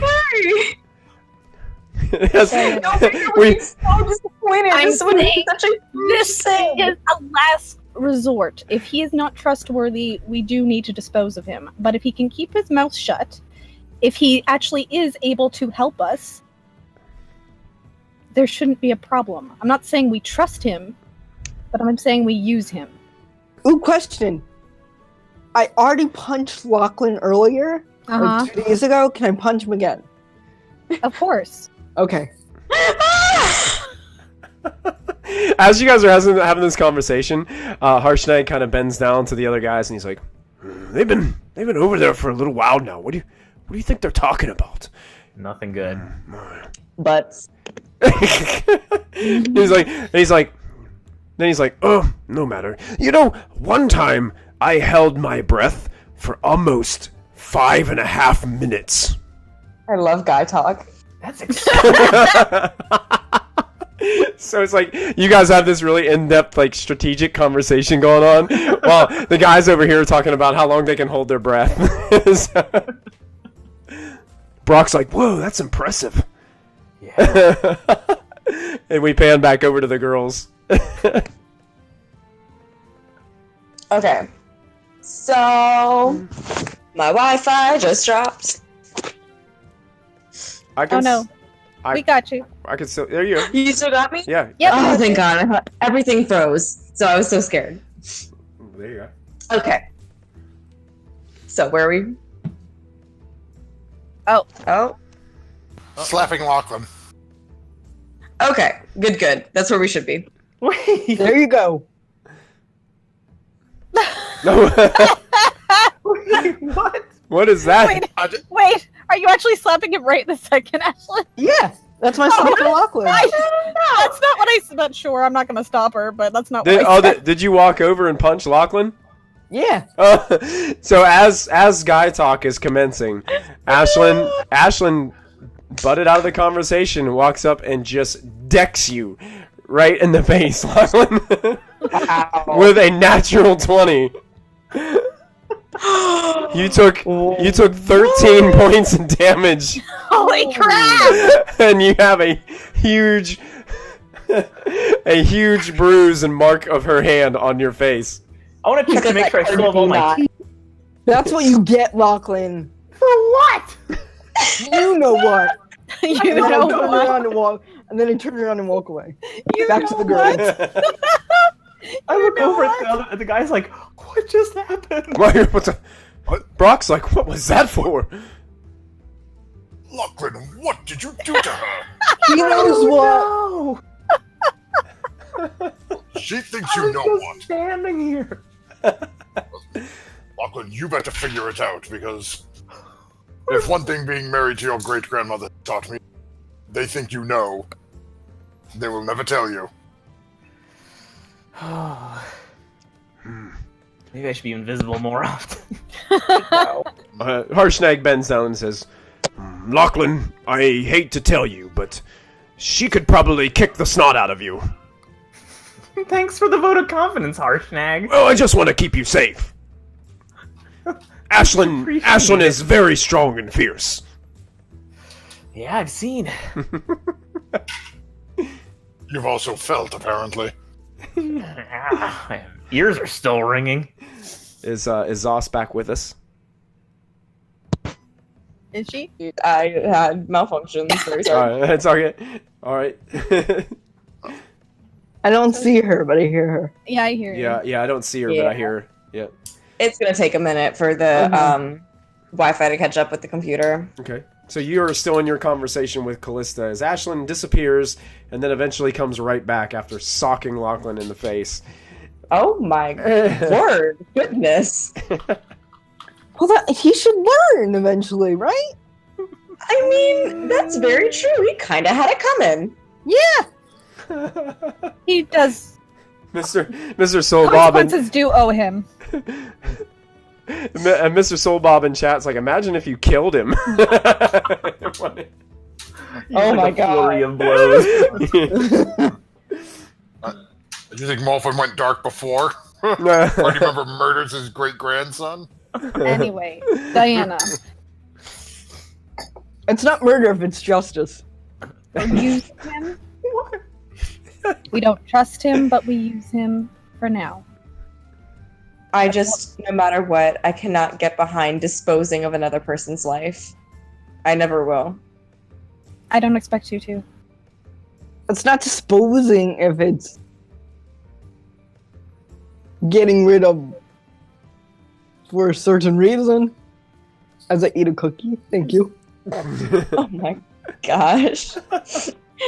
Diana, I don't expect you to ever change. I expect you to fight me on it every step of the way, much like you do with Kella, and I expect that.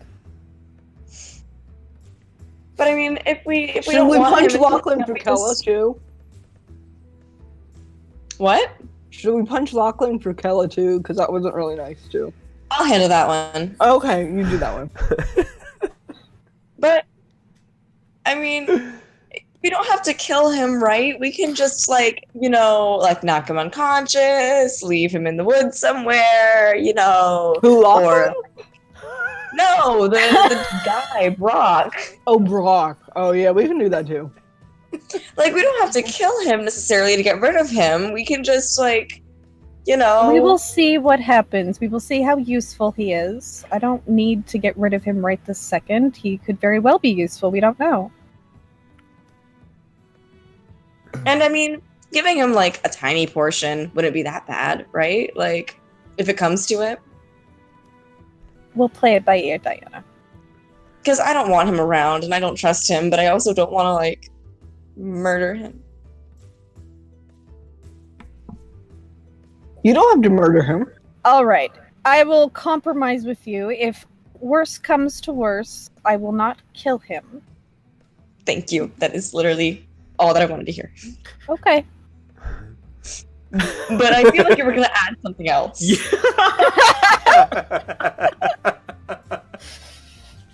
Probably the less you know, the better. But I will Oh, not. no. Oh, no. Okay. I will not kill him. Probably true. I will promise you that much. I will not kill him. Is killing him letting him die of exposure? Is that the same thing?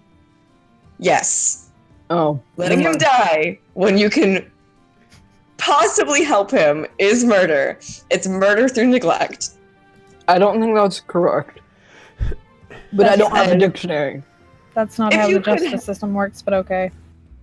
If you could help, no, not like, it's not like justice system murder. It's not like you could be found guilty for it in a court of law, but like Exactly! by the gods, yeah.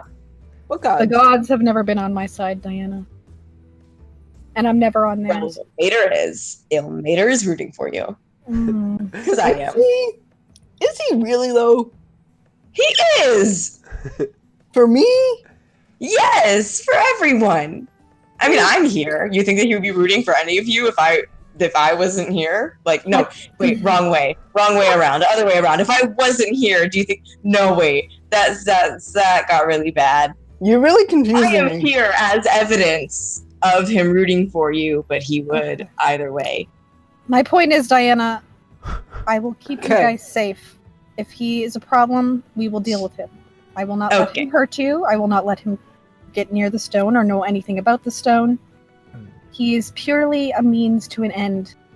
That is all. All right. Okay, means to an end. That's fine, I guess. Okay. I'm gonna go head over there and deal with Lachlan's Kella beef, and I'm just gonna go up to Lachlan and smack the mess out of him. Yeah. So, Lachlan, as you guys are continuing to have some guy talk, all of a sudden now Diana comes up to you, and she just walks up to you, just kind of walking confidently, takes her hand and just goes, pow, and just smacks you right across the face. Oh, Yeah. what are they talking about over there? Oh, And hey, if you don't know what you did, you should. My what goodness. did I do?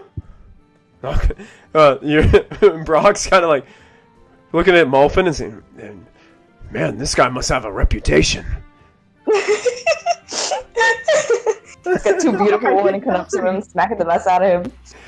He definitely does have a rep. This is even a little few of them. I mean, if it was... Well... Yes. Well, as the party is getting gathered back up and ready to move on, after having these conversations between each other about the next steps, we're going to use this as an opportunity to take our break for this evening. So everybody that's hanging out in chat, I'm going to go ahead and open up our raffle for this set of Dice Bard dice. I've got this set of black and gray marbled dice from Dice Bard, our sponsor here at the channel. Remember, you can visit dicebard.com. You can type in ! Dice Bard in the chat. They'll give you a link to their website where you can purchase some awesome dice and use the coupon code PROBO in the checkout counter there on the website, and you'll be able to get free expedited shipping on your order. But we're going to go ahead and open up a raffle. Let me see if I can get that open up for everybody. So, And if you win the raffle, you can use those dice to roll and... You cut off. yeah, you cut off. Go ahead and say it again. wonderful. I was going to say, if you win the raffle, you can use those dice when It's You always were cut off right when you say when you use those dice and then You- it cuts off. you cut off. use the dice to roll your attack at Lachlan when you slap him. Yeah, that's it. Yes! Ooh. I didn't roll my attack. I didn't get to roll any damage. I just said you automatically hit. Oh. Okay. 1 point. Yeah, Lachlan trusts Diana implicitly. He wouldn't have. Oh, I apologize. Nah, I bad. apologize to you, Mr. Soul Bob. Sometimes Moobot is ruthless for some random reasons. In fact, if you have dice on you right now, So, roll against Lachlan. what I need you guys to do is I've went ahead and opened up that giveaway in the Twitch chat. So if you guys type in !raffle in the chat, you will be entered into the raffle. So make sure you go ahead and type in !raffle, and you will have your chance to win those Dice Bar dice tonight. Thank you guys so much for tuning in to episode 50 of Storm King Thunder right here at Proficiency Bonus. We are going to take a probably 5 to 7 minute break, I would say. So get yourself entered into the chat so you can win those dice, and we will be back in just a few moments. So thank you guys for tuning in. We'll see you soon. Yee. Yeet.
Welcome back, everybody, to episode 50 of Storm King's Thunder. We are live tonight at Proficiency Bonus with a special glow party to celebrate 50 episodes at this channel, and I wanted to just welcome you and thank you guys so much for tuning in. Once again, we have a raffle going on. If you type in !raffle, you can get yourself entered in. We've got a few people already entered into the chat, so we're going to get ready to draw the winner for this Dice Bar dice set. So make sure, if you are watching right now and you are in the Twitch chat, make sure you put in !raffle here within the next 5 to 10 seconds, because I'm going to close it off and raffle off these dice to some lucky person. Once again, my name is Michael, and thank you guys so much for joining us tonight. We really do appreciate it. If you haven't followed us yet, make sure you hit that follow button above our video. If you would like to subscribe to our channel to support us in that way, you can also click on that subscribe button and support the channel any way that you would like. So we are so glad that you guys are here. We're going to go ahead and we're going to wrap up this raffle and pull our winner. So I'm going to go ahead over here and I'm going to close our raffle. And let's go ahead and let's draw a new winner for tonight. Oh, I'm going to go ahead and announce it in chat. Congratulations to Mr. Soul Bob. You have won the dice set. Ninja Quill, Mr. Soul Bob. You don't have to keep those fingers crossed anymore, because you will be getting these delivered to you. So congratulations. And hey, thank you so much for the follow. We appreciate that. Awesome. So, Mr. Soul Bob, do me a huge favor and make sure that you send us an email at proficiencybonus@gmail.com. I will type it in the chat. Send us an email with your contact information so that I can mail these dice off to you. proficiencybonus@gmail.com. And I want to get those dice out to you right away. There it is. It's in the chat. You can email us your contact info and we will get those to you. So congratulations. And thanks for tuning in tonight. All right. And there was something else you wanted to mention when we got back. Oh, yeah, there was. We are still... oh, yeah, thank you so much for the follow. We do appreciate that. We are also casting right now for the Curse of Strahd campaign that's going to be coming up here at the end of November.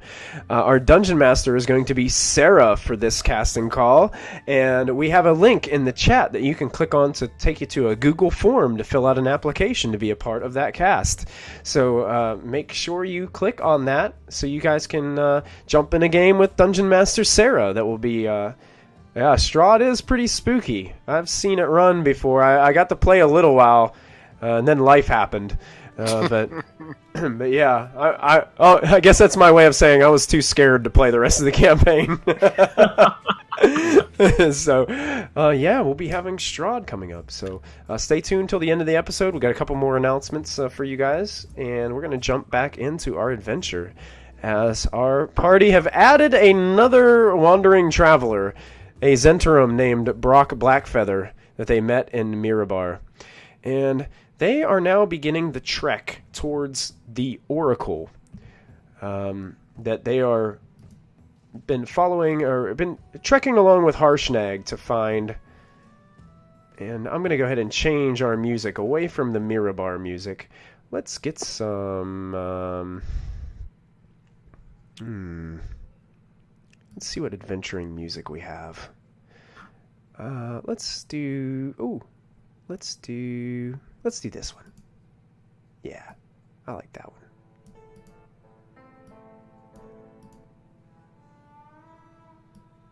Very cool.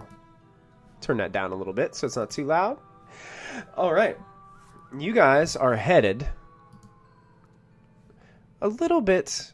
I'm going to go ahead and change maps for you guys as well. Change my music. After I found all that cool music. And it does this to me. We're all good. I'll change it back. Alright, so you guys... I'm going to go ahead and reveal a little bit of the map to you. You guys are currently in Mirabar. which I'm shift pinging all of you. Okay. You're currently in Mirabar. And Harshnag is going to basically lead you upriver. The Mirar River, actually, is where you guys are going to start heading back up. The light foliage it goes from light foliage to more dense evergreen forest style, as you guys can smell the evergreen trees all around you, these large pine trees that you end up moving through as you're walking along a narrow trail. It leads you after about a day's worth of travel.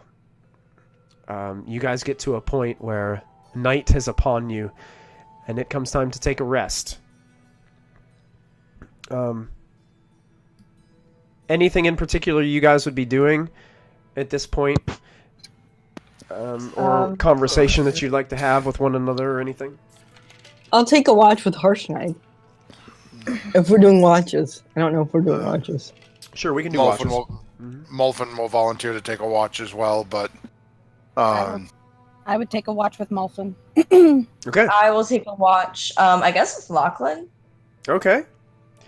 Should somebody Brock, take a watch with Brock's like, I'll take a watch. No, you won't. What? and Anastasius will watch with him, right? Okay, Yes. sounds fair. Is he gonna do that thing? Probably. Lachlan, I highly think that he would. Brock pulls Lachlan aside and he's like, I've been traveling with you guys for a day now.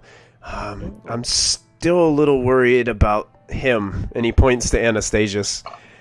He's a great guy. I mean- Absolutely great guy. This? I mean, he looks fantastic, but I don't know. There's just something about him. He keeps on giving me this odd look. Oh, Yeah, that's funny. And I could have swore I saw him talk to this like glass ball that he had in his pocket. Did I wanted to retcon because that was the conversation Callista was going to have with Anastasius to distract him from Lachlan, but he's not here. So. He's like, okay. We may be able to go like a backtrack Flashback, flashback. Yeah. So Harshnag and Ashlyn are taking the first watch. Sure. Okay. So you guys are out there. You have built a fire. Harshnag seems to be relatively comfortable in this weather. So the fire is not a big thing. Yeah, you can make a perception check if you'd like to. Sure. Not very well, but that's okay. One thing Molfen would do is he would gather everyone around except for that random Zent and Harshnag because he won't fit. Um, Oh, yeah? Okay. And as ritual, Tiny hat. cast this as a just invisible orb. So am I allowed to basically, walk in and out of it?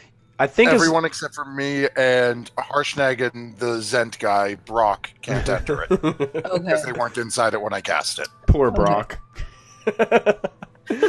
Poor Brock. Okay, so Harshnag and Ashlyn, you guys are up for a watch. Is there anything in particular that you wanted to talk to Harshnag about or ask him while you guys get this opportunity? Ducks. Ducks. Yes. What about ducks, Ashlyn? What's your favorite kind of duck? What's my favorite kind of duck? I must say, I'm kind of partial to geese. Oh, really? Damn it, Michael! Every time! What? Why? Are geese ducks? Can resist. They're poultry. Canadian geese every time! Oh, Canadian geese. Okay. I see you, Michael! Are they as tasty as Because Canada's not a real country. I just had to. I'm sorry. I'm gonna bring a Canadian flag No, with you're me not. next time, and I'm gonna wave it back and forth for you guys. God damn it. Every time. Anyway, now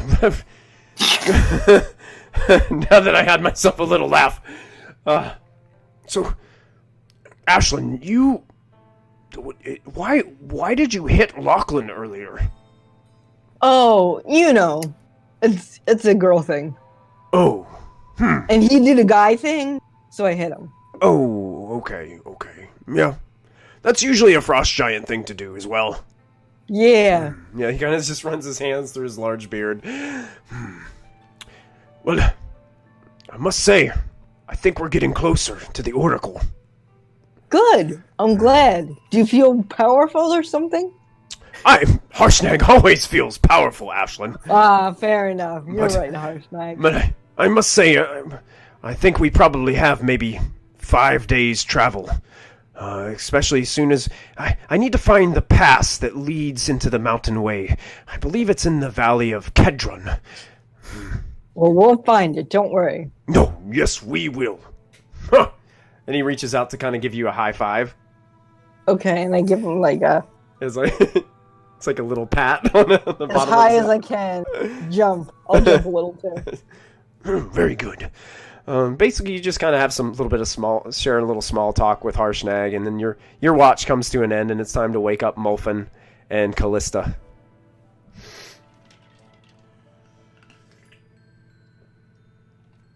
Okay. Who then take watch. You guys can make perception checks if you'd like. Sure, can do.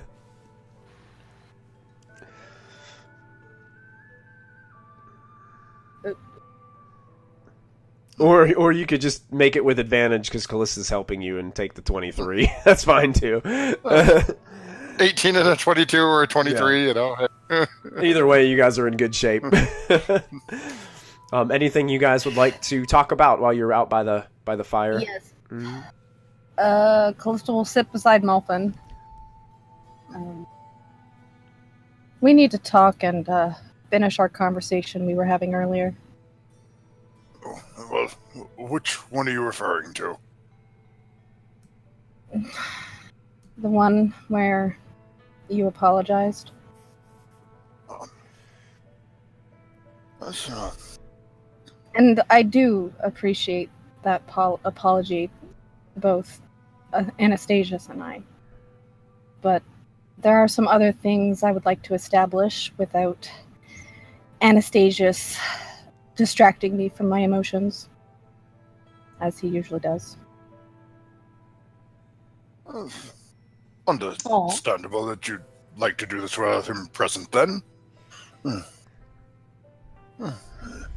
Well, first off, I was doing some thinking about what you said that night, and you said that if any one of you had brought someone from your past into this party, if I would have been as trustworthy or trusting of them as you said. And it just reminded me that that's already happened.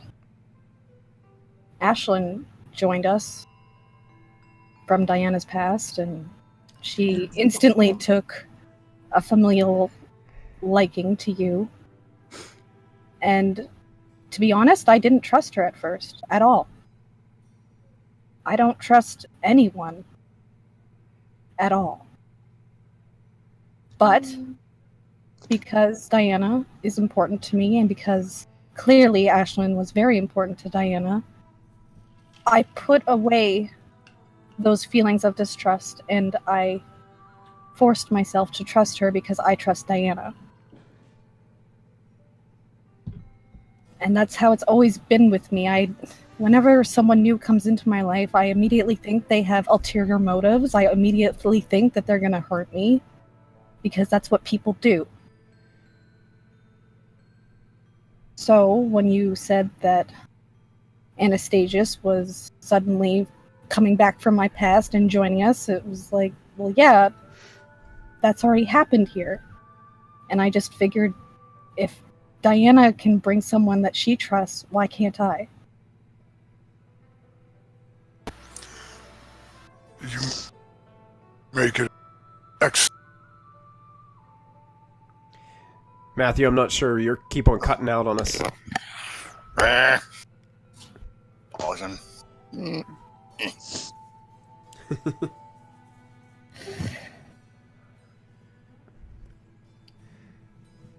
I think Okay, I am I still broke there? my toe. Yep. Yeah. Yep.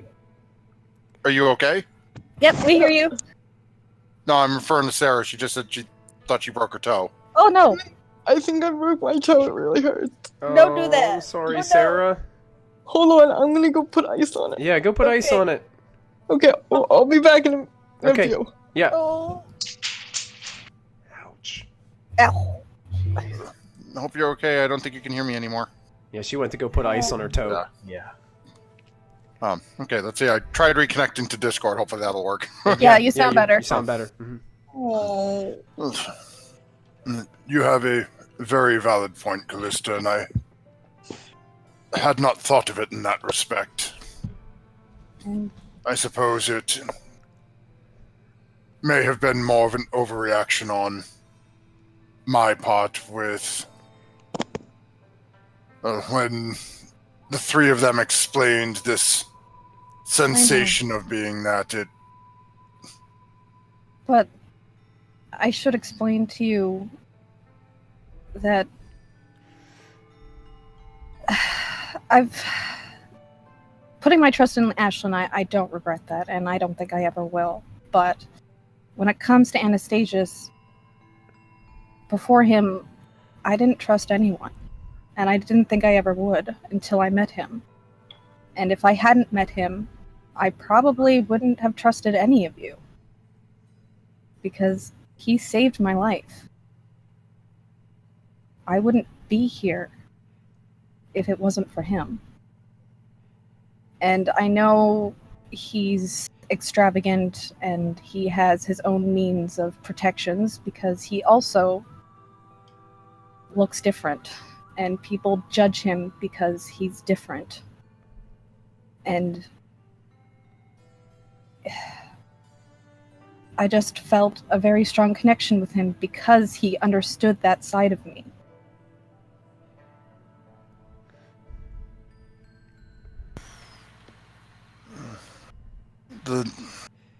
You often speak of your past in these. I don't mean to say these half conversations. I can not imagine what you've gone through or have any inkling of it. If you trust Anastasius and he is that important to you, you are right. We trusted Ashlyn for Diana. Anastasius saved your life. And in your own words, it is thanks to him that you have been introduced into, I won't speak for the others, but at least into my life. The least I can do for either of you is to trust you and to trust him. Thank you. I just wanted to explain that side because, well, when Anastasius was in the room and he told me to hear you out, I just kept my mouth shut because I didn't want to upset him. But I wanted to at least explain that side of why I was so willing to bring him into this group. I appreciate you confiding that in me.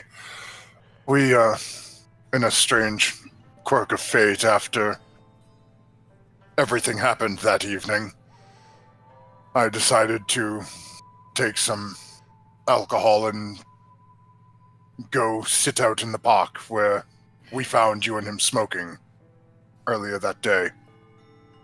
And as luck would have it, he ended up appearing in a portal of purplish smoke, if I remember correctly. Yeah. We ended up, well, ignoring each other for the night, but spoke briefly in the morning, and I won't say came to an understanding. I think I've still hurt him deeply in some way, but given the situation, at least he was willing to work with me to get us all on speaking terms. He's also used to that.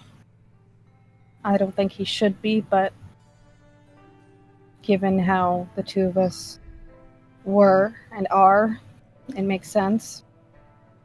But I think he's a lot more forgiving than you give him credit for. He shouldn't need to be, though. I know. But There is one more thing we need to discuss outside of Anastasia's. okay. Moby. I know you do not want to talk about this, and I know he's your family, but believe it or not, this group is the closest thing I've come to a family. That makes him family. That makes you family. And I know you miss him. And I miss him too. More than I ever expected to. And I know you're grieving, and you aren't the only one learning how to cope with this shit, but I never felt anything like this in my life, and it's confusing. For me.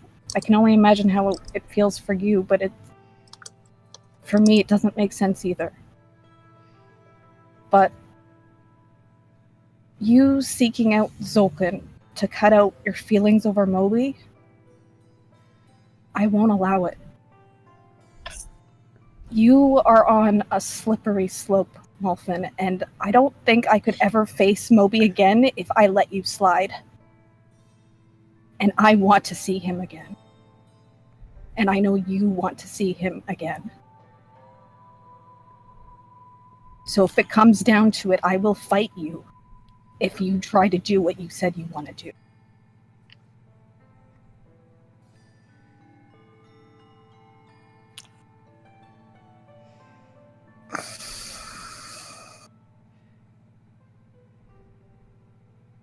Molfin turns and looks up towards Callista's face and towards her eyes.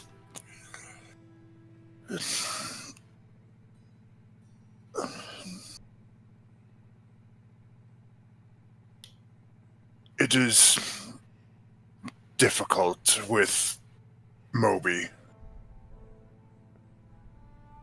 You're right, he's blood.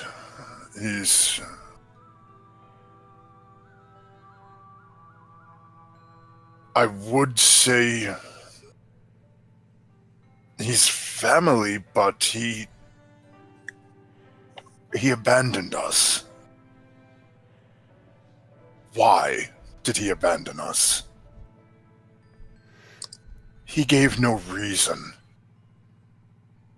He didn't even have the decency to speak with us about it. He sent a letter with vague nothings and instructions.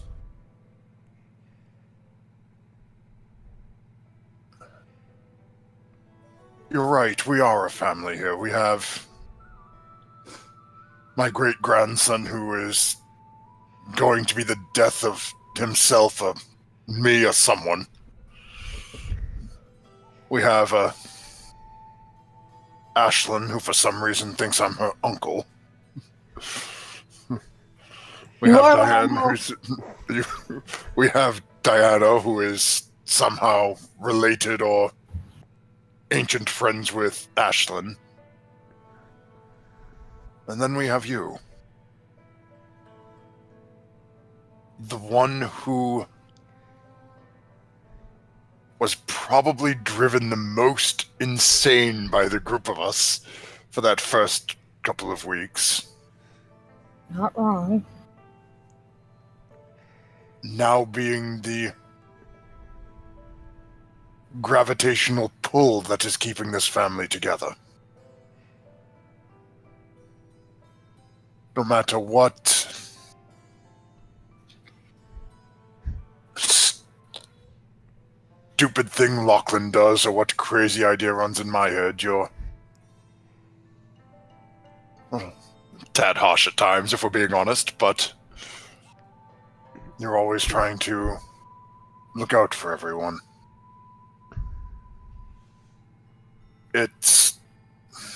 You're right, it's an escape what I'm looking to do, and thank you for being willing to fight to stop me from doing it. And as quickly as Mulfin's old body will let him do it before she gets a chance to move, Mulfin is going to reach out and try to hug Callista. No, Oh. I don't fight it. And in that moment, you hear a sound come from behind you, and it sounds like a giant saying, "Oh." As Harshnag is like kind of laying on his side, and he notices this moment happen. Hey, Mr. Soulbob, thanks for the subscription. We appreciate that. Whoa. Thanks for jumping on board. Welcome to the adventure. Also, you see Harshnag, he appears to have been listening the whole time. And he looks towards you and he's like, we are so gonna win. This is great. And he just starts running his hand through his beard and he's like, you know, Mulfin, I know your small family member has gone off on his own. But maybe he'll be back. He will be. Maybe sooner than later. And it's kind of hard for me to talk about, but think about how you would feel if you had to spend most of your days hunting down your brethren and your kin. Because they want to choose to do nothing but raid and pillage the small folk. That is what I've been spending most of my time lately.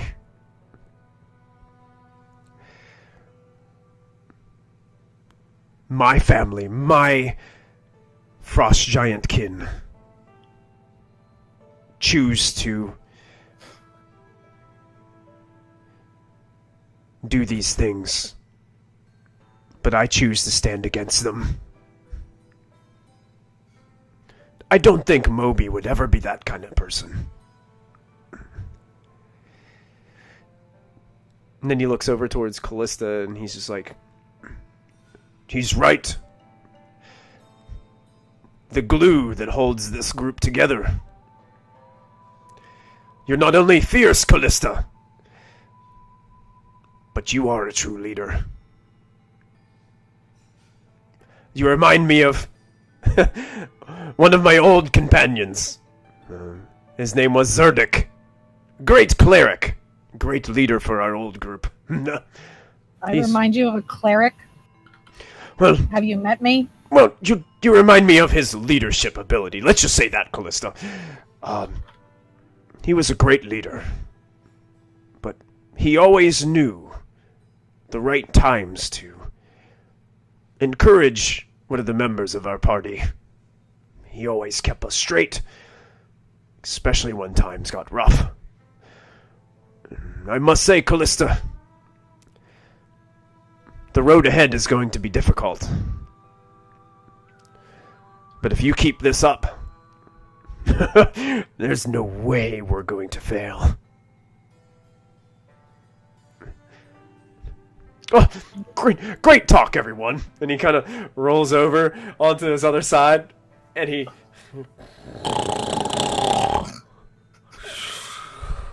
almost instantaneously falls back asleep. He doesn't have a blanket on or anything. He's just laying on the ground, like turned over. I look back at Mulfin. He's just sort of glancing over to where Harshnag was, just shaking his head like... Mulfin. If it wasn't for Moby, I wouldn't be able to do this.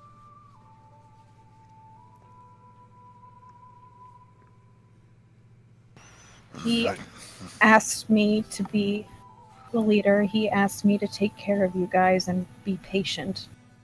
And I've been trying. I'm not saying it's easy, because it's not. But I trust him because he trusts me. And I think you should trust Moby in what he needs to do. We don't know what happened in those 13 years he was gone. I know the Raven Queen messed him up. But we need to trust that he knows what's for the best for him and for us.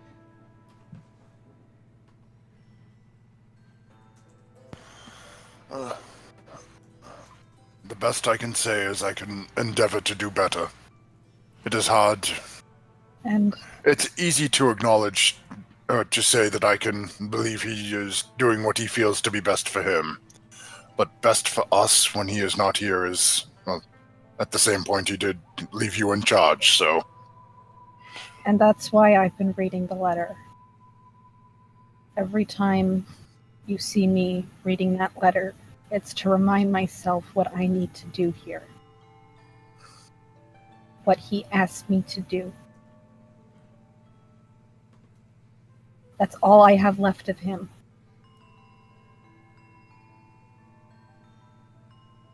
I don't do it to upset you, and I know it's not easy without him, but that's my one piece.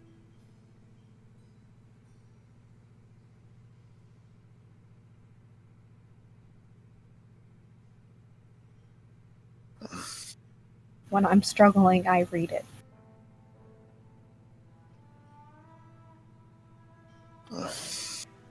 If that is what you need, then you need to do what you need to do. It's... I will...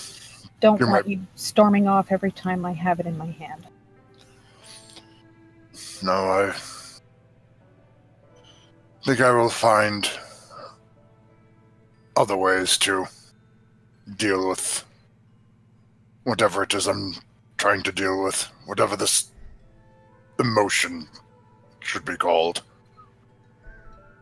You know, Anastasius can help you.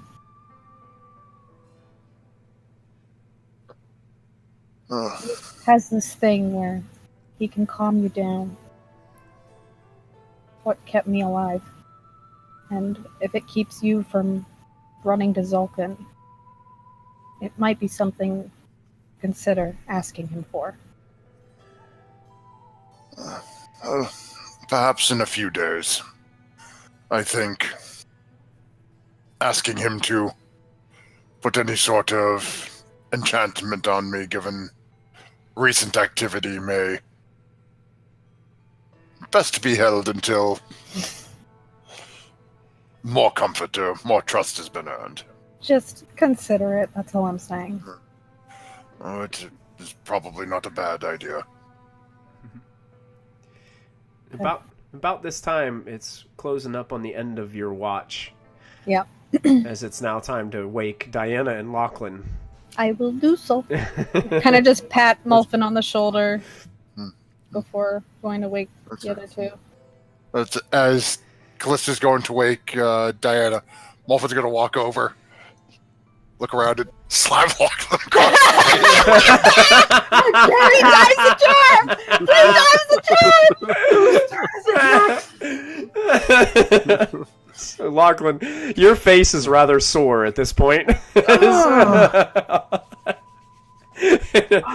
And Lachlan and Diana... Oh, go ahead, Mulfin. I'm good. That's it? I was debating something. I decided. So Diana and Lachlan, you find yourself... Lachlan is rubbing his chin next to the fire as you guys kind of reignite the fire a little bit, throwing a couple more logs on the fire. Harshnag is sleeping a little bit behind you guys. You can hear his loud billowing snores as you guys are sitting up for your watch. Anything you guys... Oh, go ahead. You guys can both make a perception check for me during your watch. See if you notice or not notice anything. Oh, wow. Ooh. Lachlan notices everything, despite his soreness of his chin. Yeah. You're becoming a thing. Dude, you guys having any conversation together here? Is everyone asleep? Everyone except for you and Diana. Cool. So with my perception, they all appear to be pretty deep in their slumber. Oh yeah. I rob everybody. No, I'm just kidding. Nice. Diana. They don't have a problem with that. Diana. Hi. I need your help. Sure. Anything for a friend. The thing with Gramps. You know? Oh, yeah. I think of all of us, you're probably the one that has the best, I don't know, connections to solve this whole thing. I mean, my connection with Elmater is rather strong. Yeah, you But- talked to him. That was incredible. Thank you. Maybe, But- I guess what we were asking about. Yeah, we can ask better questions next time. Ones that don't leave people feeling like they've been personally attacked. We're learning. Yeah. We are indeed learning more every day about ourselves and the party that we're in. When it comes to your grandfather's situation, I mean, can I roll to see if I've studied some stuff about like devils and demons? Because I speak Infernal. Infernal. I speak Infernal, so I think that I would have studied like some bit about demons and stuff, but like not a lot. Yeah, it would probably be more like perhaps you would have learned the language because you were you may have known some other tieflings before who maybe Okay. and you probably learned some of their nature of how how that race came to be. Basically, how that race came to be is through a kind of like a pact between a devil, and that's kind of where that race came from. And yeah, you would probably know some of that. As far as demons and devils in particular, probably not. I wouldn't have studied that. Probably not a lot of it. No, as you know, as you jumped up in your venture as a level 1 cleric, you probably wouldn't have had that much information on there like right now. I mean, you could find more information about it as you grow, but probably I was not just right now. sorry. Yeah. I was just wondering if, like, in my past, with like I spent time like at my temple studying it or reading books in the library about it. I'm going to make a make a standard intelligence check. Okay. Where my intelligence at? Oh wait. Oh no, wait, that one's right here. Okay. Can I use advantage? I Unfortunately. swear the roll went through. Sure, I'll allow it. You're lucky. You probably as much as you would know about it would be that devils are all about collections of souls. They want to gather as many souls as they possibly can. And they're willing to do it in just about any way or fashion, except that they are very strict on their laws and how things work. They have a strict hierarchy that they are not happy about, but they oblige to it because they know that it's what works against the demons, who you know, because of your role and because of your previous study, that demons and devils are constantly fighting against each other. When one gets the upper hand on the other one pushes back. It's almost like this endless war that's been fighting between the two. And it just so happens that everybody else is the unfortunate victim of this endless war that is occurring. And Devils are always looking for new souls to add, so they can add them to the front lines of their military, and to basically have them do their bidding in this ancient blood war that just continues on and on. Okay. So, Lachlan.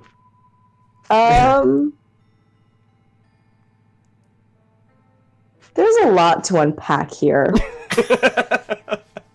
Is there? Yeah. Quite a bit.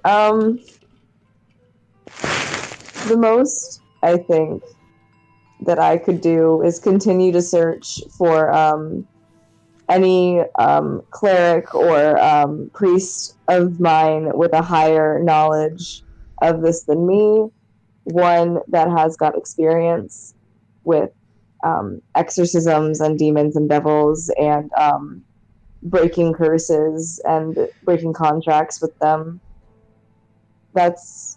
And to pray. That's all I think is in my hands.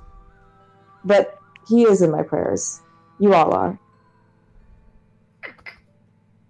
Well, it makes me feel better knowing that we have you, on the case, as it were. So I will be. I should have sent letters. Dang, I should have sent letters while I was in while we were in the city, and I might have been able to get through the grapevine that I needed help. Mm-hmm. Oh well, next city then. Yeah, well, we'll figure it out. That's good, because I want to make sure that he doesn't. That if he's gonna spend 1,000 years in the 9 hells, this and something else he did, Something more deserving, yes, but that's not going to happen. None of you are going to be damned. I won't allow it.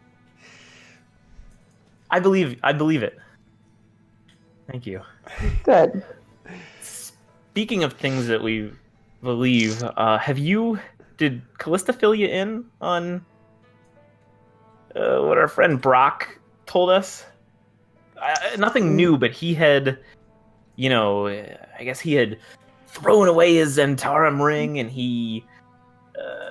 Right. No, he said Zolkin threw away his Zentarum ring, and that Zolkin had, he knew about what Zolkin had done to the temple and everything. Did he give you any more details about what happened, about who was slain, what happened? Because I know that Ilmater said that everything's fine there now, so I'm sure that the head priest is fine and not, held prisoner anymore. But does he know any information about, what happened while he was? Callista grilled him, but the guy didn't seem to know all that much, or at least he didn't reveal anything to us now. I wonder if, while we're traveling with him, if we can try to, jog his memory of any rumors he's down around that way. But the fact that he actually knew Zolkin before all this went down as well. Not well. Apparently they were just... Do me a favor. Jog his memory however you see fit. We'll do what we can. I think Callista's probably the most equipped to do that. Been passed the message on to Calista as well. She broke his nose and fixed it. I love it. Yeah. But, I wonder if, through him or... Also, I think we probably, the sooner we can, need to get down that way and start to find more answers. Yeah. I'm worried if he knew Zolkin before, who's to say he doesn't have connections to him now, that he might not be reporting back. Didn't think about that. Yeah. I'm sure it, well, I can't be sure of anything anymore. But... Yeah. I'm so sorry. I'm gonna head out, guys. No worries! You're fine! Really think I broke 2 of my toes, so I'm gonna go take care of that. Yeah, take care of yourself, Sarah. Yeah. How Yeah. Fictious, I guys. love your thingy flow in your hair. It's so Yeah, Thank the hair you. thing You're is wonderful. awesome. Please feel better. yeah. Find some My God. payments. My God. I'll roll a healing word for you. Thank you. Alright, hope she feels better soon. Yeah. Alright. So, about that time, Lachlan and Diana, your long rest comes to an end. You guys wake up, Anastasius and Brock, What's this? as Diana just casts Burning Hands on everyone. So Diana wakes up Brock by Oh, lighting there's- him on fire. Ashlyn! And you say I'm bad. Jeez, I wait. I wait till he's awake. And just to expedite some time a little bit, morning basically comes, and you guys find that Brock has prepared breakfast Brock is trying too hard. for everyone. He's cooked up some stew, some early poison? morning stew. It smells pretty good. I am suspicious. You can. I will not eat this food. This You food don't- is probably poisoned. I want to see him eat it first. Oh yeah, he gets himself a little bowl from a mess kit that he had, and he just starts shoveling it in. Looks like some kind of potato soup or something like that he brought with him. I will eat my own rations. All right. Trying the stew. Tastes pretty good, Lachlan. I wait 5 minutes or Some- so watching Lachlan eat it before I touch it. With the canary in the coal mine. It's nice and hot. It has big chunks of potatoes inside, along with some celery and carrots, and it tastes really good. Kind of chicken flavored broth. It's pretty nice. Okay, so you close to eat it. I will eat some. All right. We all just stagger, wait for it to see if Lachlan drops dead, and we're like, oh, okay, it's safe. Yeah, like Brock is sitting there, like he's not even like communicating with you guys. He's like Brock's like shoveling in. Oh, just- Brock, where are you from? Well, I grew up outside Waterdeep. Oh, isn't that where that guy is kind of hanging out right now? What guy? You know, the weasel. Oh, Weevil. Using Daggerford. No, we Oh, Daggerford. didn't Lachlan tell you we overheard some people talking about where he might be. Oh, where's that? Oh, he didn't. Long? Are you keeping this a secret, Lachlan? No. We've Oh, just been dealing with a lot of things. Yeah. Care to explain? Diane, I think you should explain as much as you know to Diana. She's pretty invested in this. It's down at Xandrol's keep. They said he was posing as some kind of stable hand or something like that at the stables. Okay. Where is Sandrol's keep? Do we know? You don't. Long saddle? You guys can make a history check if you'd like. Oh. 'Cause I, I'm gonna burn my nat 20 on this one. Oh, there you wow, go. 20. I will. Oh, And you said it's a history check, and my history bonus is an 11, so that's a 31. Oh, I'm not even gonna check. Wow. Let me go ahead and get rid of the nat 20 from the Twitch stream here as Mulfin blast out. Now, you're going to have to be patient with me here because you know everything about this place. In a year for we won't mention the second nat 20 I've got. Yeah, seriously. All right. primary export was Okay, here's what you know about it, Mulfin, from a book that you read a long time ago. Xanthro, yeah, basically, yeah. Xanthro's Keep is a well-known ranger and explorer. Xanthro was actually a well-known ranger and explorer of the North, so it's actually named after a person, an adventurer. It's a fortified village, and it basically stands almost in the middle of nowhere. Like, it just, boom, all of a sudden there's this little village. It's on the Long Road, so it's basically north of Long Saddle. Just about maybe 2 days travel south of Mirabar. There are... basically, it's a very small... Most of the buildings are built wooden buildings. And you know that there is also a... Give me 1 second. I'm revisiting the history of this place since you rolled a 31. But you know it's defended pretty nicely. One of the things that you read about is because he was an adventurer, they did a good job of building a good palisade around it that's equipped with large crossbows that are attached to the actual palisade itself. Since it's in the middle of nowhere, sometimes people think they can just come in and take it, but they do have a pretty good armed force that protects the place. And that's really all the information that you had read about it, other than it just is kind of like an outpost along the long road to give people a little bit of a break and to restock on equipment and things like that, give their horses a rest. I'll share everything with the party except for the fact that it's only 2 days south. I'll leave it that's just a ways south from Mirabar. Okay. Yeah, and because you guys have already made it a day kind of to the northeast, it's probably more like 3 days away from you guys now, from where you're at. Cool. And basically, just to expedite things a little bit, you guys start heading more to the northeast. And I'll kind of keep on revealing areas as you guys enter the Valley of Kedron. The shadow of the Valley of Death. And as you guys are traveling on this second day, it starts to snow pretty heavily. Visibility is starting to get it's very you can see this visibility it's hard to see beyond a certain amount of distance, and I'm sharing all of the Valley of Kedron right here as it starts to head more north as you guys are following this river. You make it about 2 days more of travel with your party when you guys stumble upon something ahead of you. In the distance, in the midst of the heavy snowfall, you see what looks to be a body lying on the ground in the snow in the trail ahead about 100 feet ahead of you. Does it look human? It does look human. What?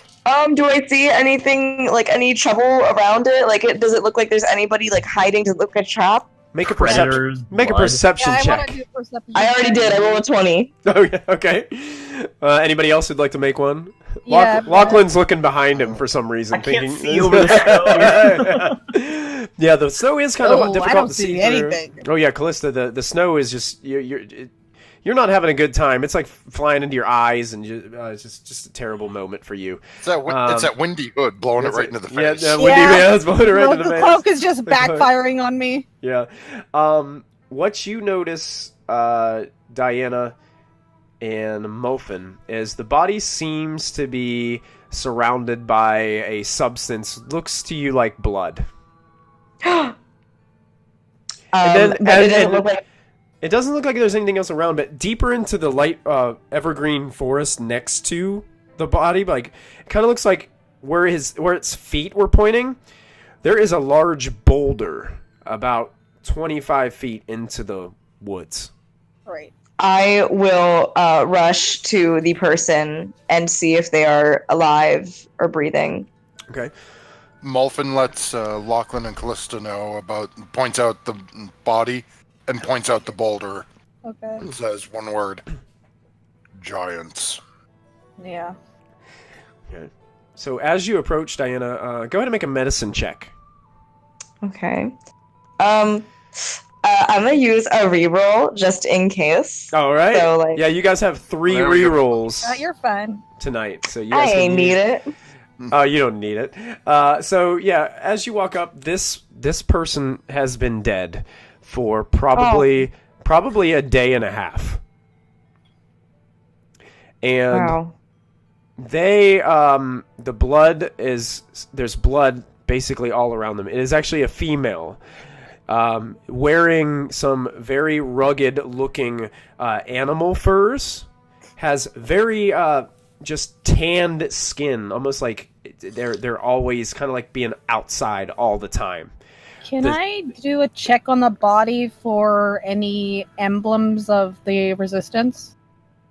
I was gonna do a check for anything to identify her or her family. Okay. So we're both just going through her stuff. Yeah, well, you guys both noticed that she has tribal-looking tattoos that are scarred into her body. Like it's when people very nice. So they kind of like scratch them in and they get scars, all these tattoos. She has very dark dark hair. Yeah, kind of like dotting. Looks very basically looks like a barbarian type woman. She has obviously been attacked by a slashing weapon, a very big one. And as you look towards the boulder on the other side, you can see that there is you can see the indents in the snow where her feet came from, and it looks like she was running. And this is just as far as she could make it, and she passed out and died. No weapons to be found on her. I want to is there anything that looks like it would be like a token of her tribe, that looks like something that would like identify her, that would link her to family? Yeah, or, that's what I was looking for. Some sort of identifier. Does she have like a necklace? She is wearing a necklace, and it has some kind of teeth on it, but you're really unsure what the teeth represent or what they are for.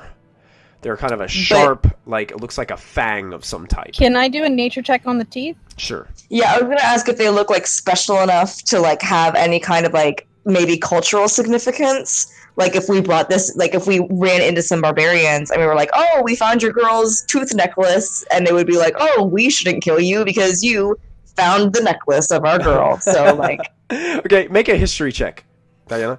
Okay. Nature check wise, Callista, you recognize. You can reroll. Well, go ahead and just actually click the reroll for your history, and it will take the first number. Nature check reveals that these are wolves' teeth. Okay. Callista. Okay. What? Oh, just reroll. Okay. Yeah, just reroll. There you go. Okay, that's better. This you can kind of guesstimate basically from what you know about these barbarians or tribal individuals. They like to wear trophies of things that they have defeated, or sometimes they even take what could have been pets of theirs, and in ways to remember them, they keep bits of them. Okay. Mm-hmm. Okay. So I take the necklace. Okay. And do I find anything else of value or that may be an identifier?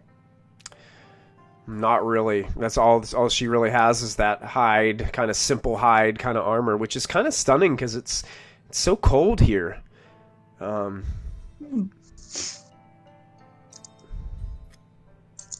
Then I will turn to Callista and say we should probably bury her and give her a proper funeral.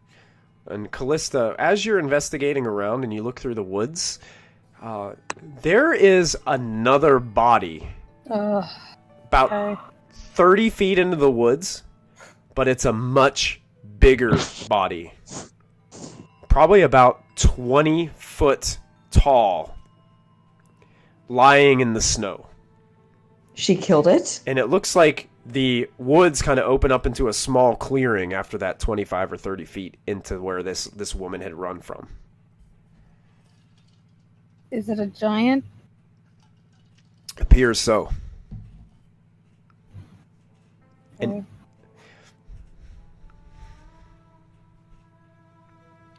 it appears dead. Appears dead. You'd probably have to get a little bit closer to take a closer look to investigate the body to discern. Yeah, I'll try. Okay. So you head into that area of the woods. Are the rest of you going with her? Dolphin is, yeah. Yeah. Yeah, Harshnag's kind of coming through, kind of moving some of the trees out of the way, too, as he kind of steps forward. And as you get there, Callista, you guys all notice that it opens up into a small clearing. and there are several bodies. There are actually the bodies of 3 frost giants lying into the snow. But you see about the bodies of about 24 Oh my gosh. tribal nomadic individuals, male and female both, scattered in this clearing. Boulders are in the snow.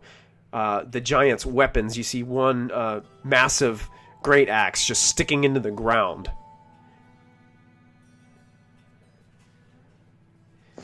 This And is terrible. Mulfin's going to start looking at the giants. No bite marks, nothing looks like bite or claw marks. Make a medicine check as you're I kind would of also like to inspecting. get in on that inspect- medicine check. Sure, we'll make it with advantage since Callista's helping you. I should have done it. All right. Oh, sure. Yes, Mulfin. There are bite marks all over these giants, particularly from their elbows down onto their hands and their knees down to their feet. And there are massive claw marks. And it looks like the giants died from bleeding out from all of these wounds that they've took. These are probably Like, druids. I was concerned more with dragons. Given we were warned by Crowan that heading north here, there were 2 dragons that made the... But yes, given the legs and arms, you may have a better point there. Is everyone dead? Everyone is dead. Wow. There's old blood just splattered everywhere underneath a very thin coat of snow. You see no evidence of these tribesmen having any weapons whatsoever. Some of them are like smashed under boulders.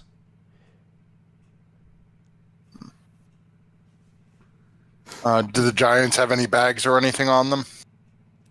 They do. Yeah. Mulfin's going to go over to the first one and start looking through it, see if we can find anything of I'll help. use, sir. All right. Yeah, you guys kind of dig through their bag. If it's okay with you, I'm going to let you know what you find in those bags in a few minutes because I didn't prepare that. Sure. No worries. DM, you We just screwed hope up. we put everything in the bag of holding and we can check it later. You got it. Hey, thank you, Mr. Soul Bob, for tuning in tonight. Have a great night, Thank you, Soul Bob. and can't wait to Don't forget- see you next time. Yeah, Send your info. Don't forget to send the email. Yep, send your email info so we can get you those dice bar dice, man. So, yeah, thanks for joining us tonight. Yeah, since we only got about 10 minutes left tonight, I will roll up everything you got from the Giants bags because they were full. They weren't rated or anything. From what you guys can tell, just a big battle ensued between these barbarians and frost giants here. And things just went down, and not a single person survived. You can probably tell by how things are laid out that this woman almost survived, but the wounds were just too heavy for her, and she expired. I'd like to spend a little bit of time and much like I did with that halfling's body when he passed away, I'm gonna druid craft since these appear to be of druidic culture. I'm going to druid craft vines and flowers around their bodies, just kind of giving them a little bit more peace than just out in the open. Okay. All right. I'll say a little prayer for them Okay. and their souls. Excellent. Anything else, Lachlan, Mulfin, anything you guys would be doing in particular? Looting them. Yeah, I would have helped to loot them before I did the druid craft. Honestly, what's crazy is they are not carrying anything other than their armor, and some of them have necklaces with teeth on them. So they might have been a hunting party. It's Well, No, they For were. the longest time, I never had weapons either. I just relied purely on my druidic focus and my wild shape and the magic. I think the only two that would be able to make this check would probably be Mulfin and Callista. Go ahead and make an intelligence check for me. Okay, I will use my advantage. All right, advantage. You know what? I am gonna burn my portent, Use the nat 20. and I'm gonna burn my second nat 20. Ooh. Oh, have you embraced your socks? Thanks for the 51 bits. It's just popping in to outdo Jamie. Nice. How come everybody? Poor Stumpy. Everybody does that to him. It's just become a thing. It's just become a thing in our chat Poor Jamie. that if he's He on can't win. if he's on the leaderboard, he just immediately just one bit. And he knocked him off the leaderboard. Oh, it happens every week. Price is right. Or Can't win. Can't win. So you guys, based on what you see, you have heard tales of barbarians that were infected with a disease, or not necessarily a disease, but they considered it a gift, where they could transform into werewolves or were-creatures. Lycans. Team Jacob. Yes. So you... I would just like to say, when Lachlan goes down next, Molfin is not helping. So you are thinking that this might have been a tribe of werewolf tribesmen and women who got into a confrontation with these frost giants and went berserk, and the battle ensued, and they were basically 3 frost giants worth versus these 24, about evenly matched. And now Stumpy is fighting back, but now Have You Embraced Your Socks is retaken over the... Oh no! Fuck you, man. Stumpy is still there! Oh, it's getting close. Tie. For the tie. Nice. All right, so that's what you guys would know based on Callista you being a druid and Molfin some of your readings and your intelligence. That's what that would tell you. Okay. Would Molfin know is the disease carried in the blood? It's more like it's passed down from generation to generation with this tribe. No injecting himself. So you're not 100% sure. You're not What? You're not 100% sure, but you would know that the blood has been out. It's probably not present anymore because they've been here for a day and a half. Basically, the blood is kind of getting to the point where it's lost its luster. That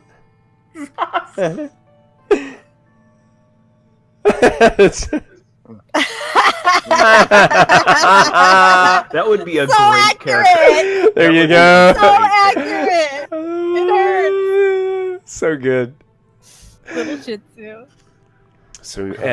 So basically, Callista takes the time to wrap up these bodies with her druid craft, and Keeping a lookout while that goes on, just to make sure that nothing creeps up on us. make a perception check, Lachlan. Okay. Use your advantage. Not that it matters. Okay, Lachlan, you hear a sound. Do you got your speakers on? Yeah. Okay, here's the sound you hear.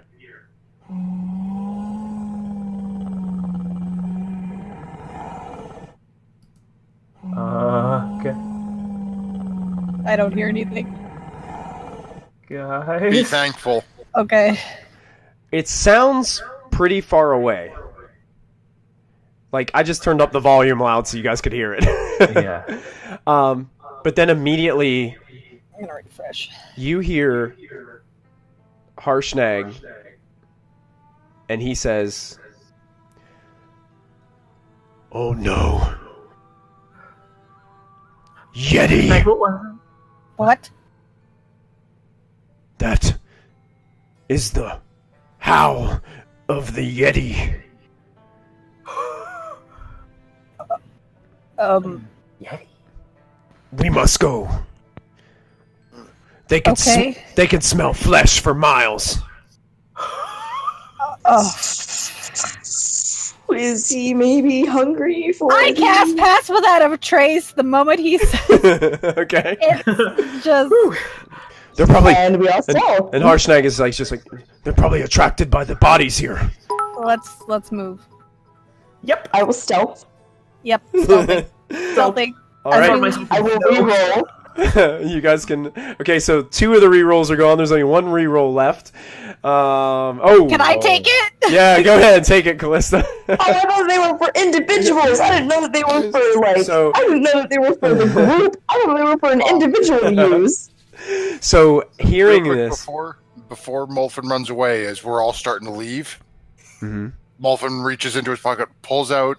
He's got one of his little things of lamp oil that he took from a while back. Pours it onto one of the giant bodies, and as running away, casts firebolt at it. all right, immediately it erupts into flames and starts to burn, leaving a thick black smoke, basically billowing into the air. Give them something else to be smelling and looking for. And then Molfin will stealth and follow the group. All right, excellent. So you guys head out of there, getting out as quickly as you can, moving quickly, passing without a trace, using your stealth to your advantage, and you basically travel till finally Harshnag finds. It's basically another day's worth of travel, and Harshnag finds the pass that he's been looking for. It's thick, covered in snow. But he starts to lead you into the mountains. And it starts to get pretty crazy as the snow starts to fall heavily. And you can feel... let's see. I think I got... you can feel the wind blowing the higher you go in this pass. You continue your travels. And that's a very loud blizzard. I'm going to turn that down. It was loud in my ears. You continue to travel up this pass, getting higher and higher in elevation. It becomes a little bit harder to breathe as you continue to climb up. The snow gets deeper and deeper. The trees start to get less apparent as you're climbing up these mountains. You look back behind you and you can see the valleys below, cascading under this white foggy mist that almost seems to travel for miles. The snow just billowing into your faces. The cold is just my hands ruthless. are lit in front, like just kind of ahead of me, hoping to Right. like shield. Yeah, me, you're able to shield some of that. Also to give you a little bit of light looking forward as you guys are marching through the snow. Eventually, Is it that hard to see? I mean, you can see ahead of you just fine, especially during the day, but when it starts to get a little bit darker in the morning and night, that's when it seems to be the most difficult. But eventually, after about another 2 days' travel, you guys get a little bit farther north to this new dot on the map above you. And I'm going to take you to what you see as I move over to a picture. Let's see if I can find it. You guys might have to make a quick stop in Mirabar real quick. You said this is the new day that we're getting here? Yeah, this is a new day. You can go ahead and roll your portent. And everybody's a new day. You're making a very quick stop in Mirabar as you pass through. And hopefully I got the sound right for this. This is what you see ahead of you. That's cool. Okay, you guys seeing this image? Yep. Okay. Whoa. Like a boreal Petra. Okay, you notice ahead of you, let me open this up and read a little bit, that this entrance, this domed entrance, is about 40 foot wide. So it is enormous. If you see the little people that are in the front on that picture, it's a good representation of what this place looks like. You're walking on kind of like a natural rock bridge that has about a foot to a foot and a half of snow on it. So gnomes, you guys are really having a hard time now traveling through this snow. You also see that these sheer cliffs, they plummet for hundreds of feet to either side of you and onto the edges. Everything is coated. The sides are covered in thick coats of ice. You can see icicles just cascading down the sides of the cliffs around you.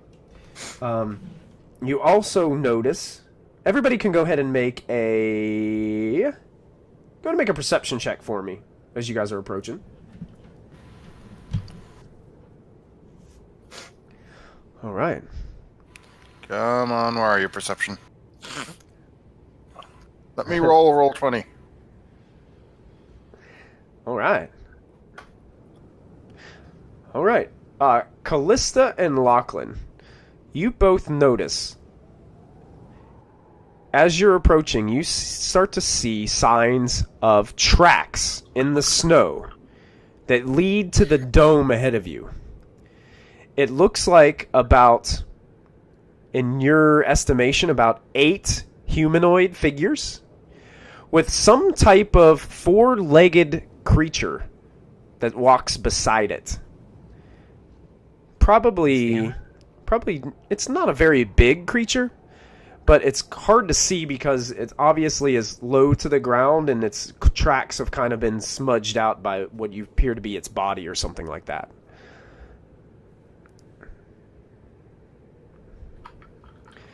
And Harshnag looks at all of you and he's like, "Huh, we're here. We've made it." So we see tracks? Yeah, you see tracks in the snow leading to the domed entrance. How long have they been here for? Probably not very long. There is some snow that has covered over some of them, but it's been snowing here heavily for a little while now. So your guesstimation anywhere between an hour to 3 hours max. Oh my gosh. Okay, I'm gonna cast Pass Without a Trace again. Okay. Excellent. Looks like we've got company. Yep. And Harshnag's like, he just looks towards the domed entrance. It has changed a bit since last time I've seen it, but a sight to be marveled. Pretty extraordinary. So, Diana rolls a 0 on her stealth check. So that's a 10. That's a 10. Oh, yeah, that's a 10. Thank goodness. Molfen is going to look at the group. I have Are rolled you- a 14, so that's okay. Callista, Lachlan, are you thinking they're still in there? Well, they only appear to be going in, not out.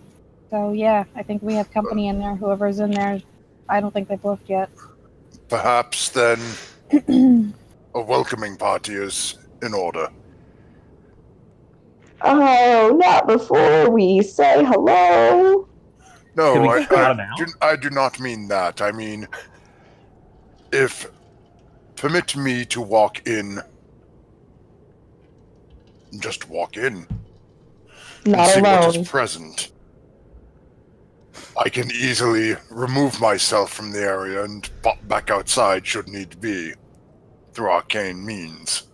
All right, we'll stop. However, And then the rest of you can slink through, hidden in the shadows, to follow along. I want to make friends, not aggravate people. Precisely why I'm walking in first and not one of our heavily armored, weapon-wielding people. Someone seeing an old man on a walking stick is less likely to see me as a threat, unless they are aggressive. We'll be behind you. Okay. Okay. So, Molfen, as you approach the dome, you notice that these pillars in the front that are holding the dome up, the entrance, are, once you get a little bit closer, they're actually carved rather elegantly out of the stone. You can see one of them to the far left is a depiction of a hill giant lifting a rock above its head with 2 hands. The next one is a frost giant chopping down a great pine tree with a great axe. Remarkable. Then the third one you see is a cloud giant flying among birds in the sky. Zephyrus. Then you see a flying storm giant hurling lightning bolts at a ship. The next one is a stone giant climbing a mountain. And the last one that you see is a fire giant with chained dwarf prisoners in a cavern. Well, that went from amusing to somewhat darker imagery than I was expecting to see here. But it is their culture, not mine. Mm-hmm. So, are you continuing on in? Yep. And Molfin has one of two spells prepared. Okay. He's got 2 teleportation spells. Depending on where people are, if it hits the fan, he's going to cast one of the 2 of those to get the heck out of there. Okay. As you enter the chamber, Molfin, you can see that this is a very large opening, definitely made for giants. The ceiling itself of this hall is actually 60 feet high, and sloping down 40 feet, it kind of moves at an incline as it kind of sinks down as you're walking. The whole area is coated in a layer of frost, making it hard for you to kind of navigate a little bit. It gets slippy at times as you're moving down, but you notice the frost is all over the walls and the ceiling as well. And you continue to head down, and you notice that the snow that's kind of blown in eventually ends to where you're just walking on the stone that's covered in frost. And then the light seems, from the outside, the light seems to go darker and darker as the natural light that seeks in through the opening gets darker as this tunnel, this cavern area just goes straight in. It looks like it's not natural, but it's carved, so it's a complete like square shape, rectangular shape as you're walking down. I'd say we're about 40 to 50 feet behind him, like coming into the entrance. Okay. And you said it's getting real dark down here? Yeah, it's starting to get very dark, yes. So, into his bag, Molfin pulls out the drift globe. Okay. Speaks the command word to set it floating and has it cast daylight. Mm-hmm. Okay. So a nice bright beacon floating right beside him. Bright beacon of light. It's just cascading the light all over the walls, everywhere. You notice as you get to about 50 feet into this hallway, that there is about 20 feet above you on both the north and south side. So basically your right and left. There is what looks to be like a leveled niche that's carved on each side of the chamber. And each one of these niches kind of there's a carved niche inside each one, and they hold a sconce that doesn't seem to have anything inside of it. It's just this sconce that's inside this niche. And they keep on repeating. There's about 5 or 6 of them in line, but they're all much higher than you, because for a giant, they'd be able to that'd be right up to their head, basically. So you can barely see these things up above you. And as you look straight ahead, you can see a little bit higher, kind of above, you can see the flicker of torchlight. And that's where we're going to end tonight's episode. Because it is 11:11. Diana said she wanted to make friends. We could turn them into allies. So, you have made it, folks, to the Eye of the All-Father. And we shall see what happens with this encounter in our next episode. Hopefully we'll have JJ and Sarah back in full force. Because we will have episode 51 in actually 2 weeks. As next week we will enjoy a one-shot adventure run by Matthew as the DM, as he gets the band back together. Yeah. As we got our Bard one-shot adventure next Friday night. Wanted to say a quick shout out and thank you to everybody who tuned in with us tonight and celebrate 50 episodes of Storm King's Thunder with us. We really do appreciate it. We appreciate the support. Thank you guys so much for being here. Any requests for the Nat 20 for next week from our players or from chat? Does anybody see? Was there anybody that did anything in particular tonight that you would want to gift a Nat 20 for the next session? What chat says? I want to give Chad a chance before I say anything. All right, yeah, we'll let I know chat what my chime vote in. is, but Chat, if you would like to chime in, if there was a player or individual who did something role play wise. Stumpy says Molfin for the talk with Callista. I don't know. I'm a little. I don't know if I want to give it back to Molfin for a second week in a row. But where Stumpy jumped in, I'm going to basically flip that. My vote was going for Callista for the talk with Molfins. Yeah, I did. Really opened up this week. Yeah, she did, and she let him hug her, which was pretty big deal too. Yeah. Yeah. Oh my god. That was a big deal. 2 weeks, these two characters, Yeah. It's been a roller coaster with Callista and Molfin, man. This whole time it's been like this. Are they gonna kill each other this time, or it's hard to say. Yeah. Stumpy's shouting Callista for the hug too. Yeah. We're gonna go ahead and award Callista the Nat 20 for next week. Don't worry, why. So she will have that for next week's adventure. Also wanted to remind you guys of to make sure you guys are tuning in on Monday nights to check out Tomb of Annihilation with Dungeon Master Matthew at 8 p.m. Eastern Time.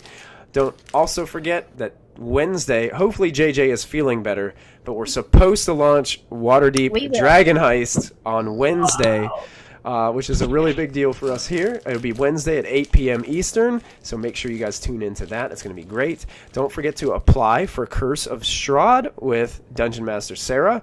You can find that by typing in ! Strahd in the Twitch chat, and it will link you. There it is. We got a lot of stuff going on here. So make sure you apply to be a part of the cast for Curse of Strahd. We also have the Modifier and Mystic Hour on Thursday nights, so make sure you stop by. Going to be an awesome episode. Oh yeah, we got. You don't want to miss it. I am so excited. I will give you a hint. It may or may not have to do with Waterdeep. Oh, it may have to do with Waterdeep. Oh, this is going to be good.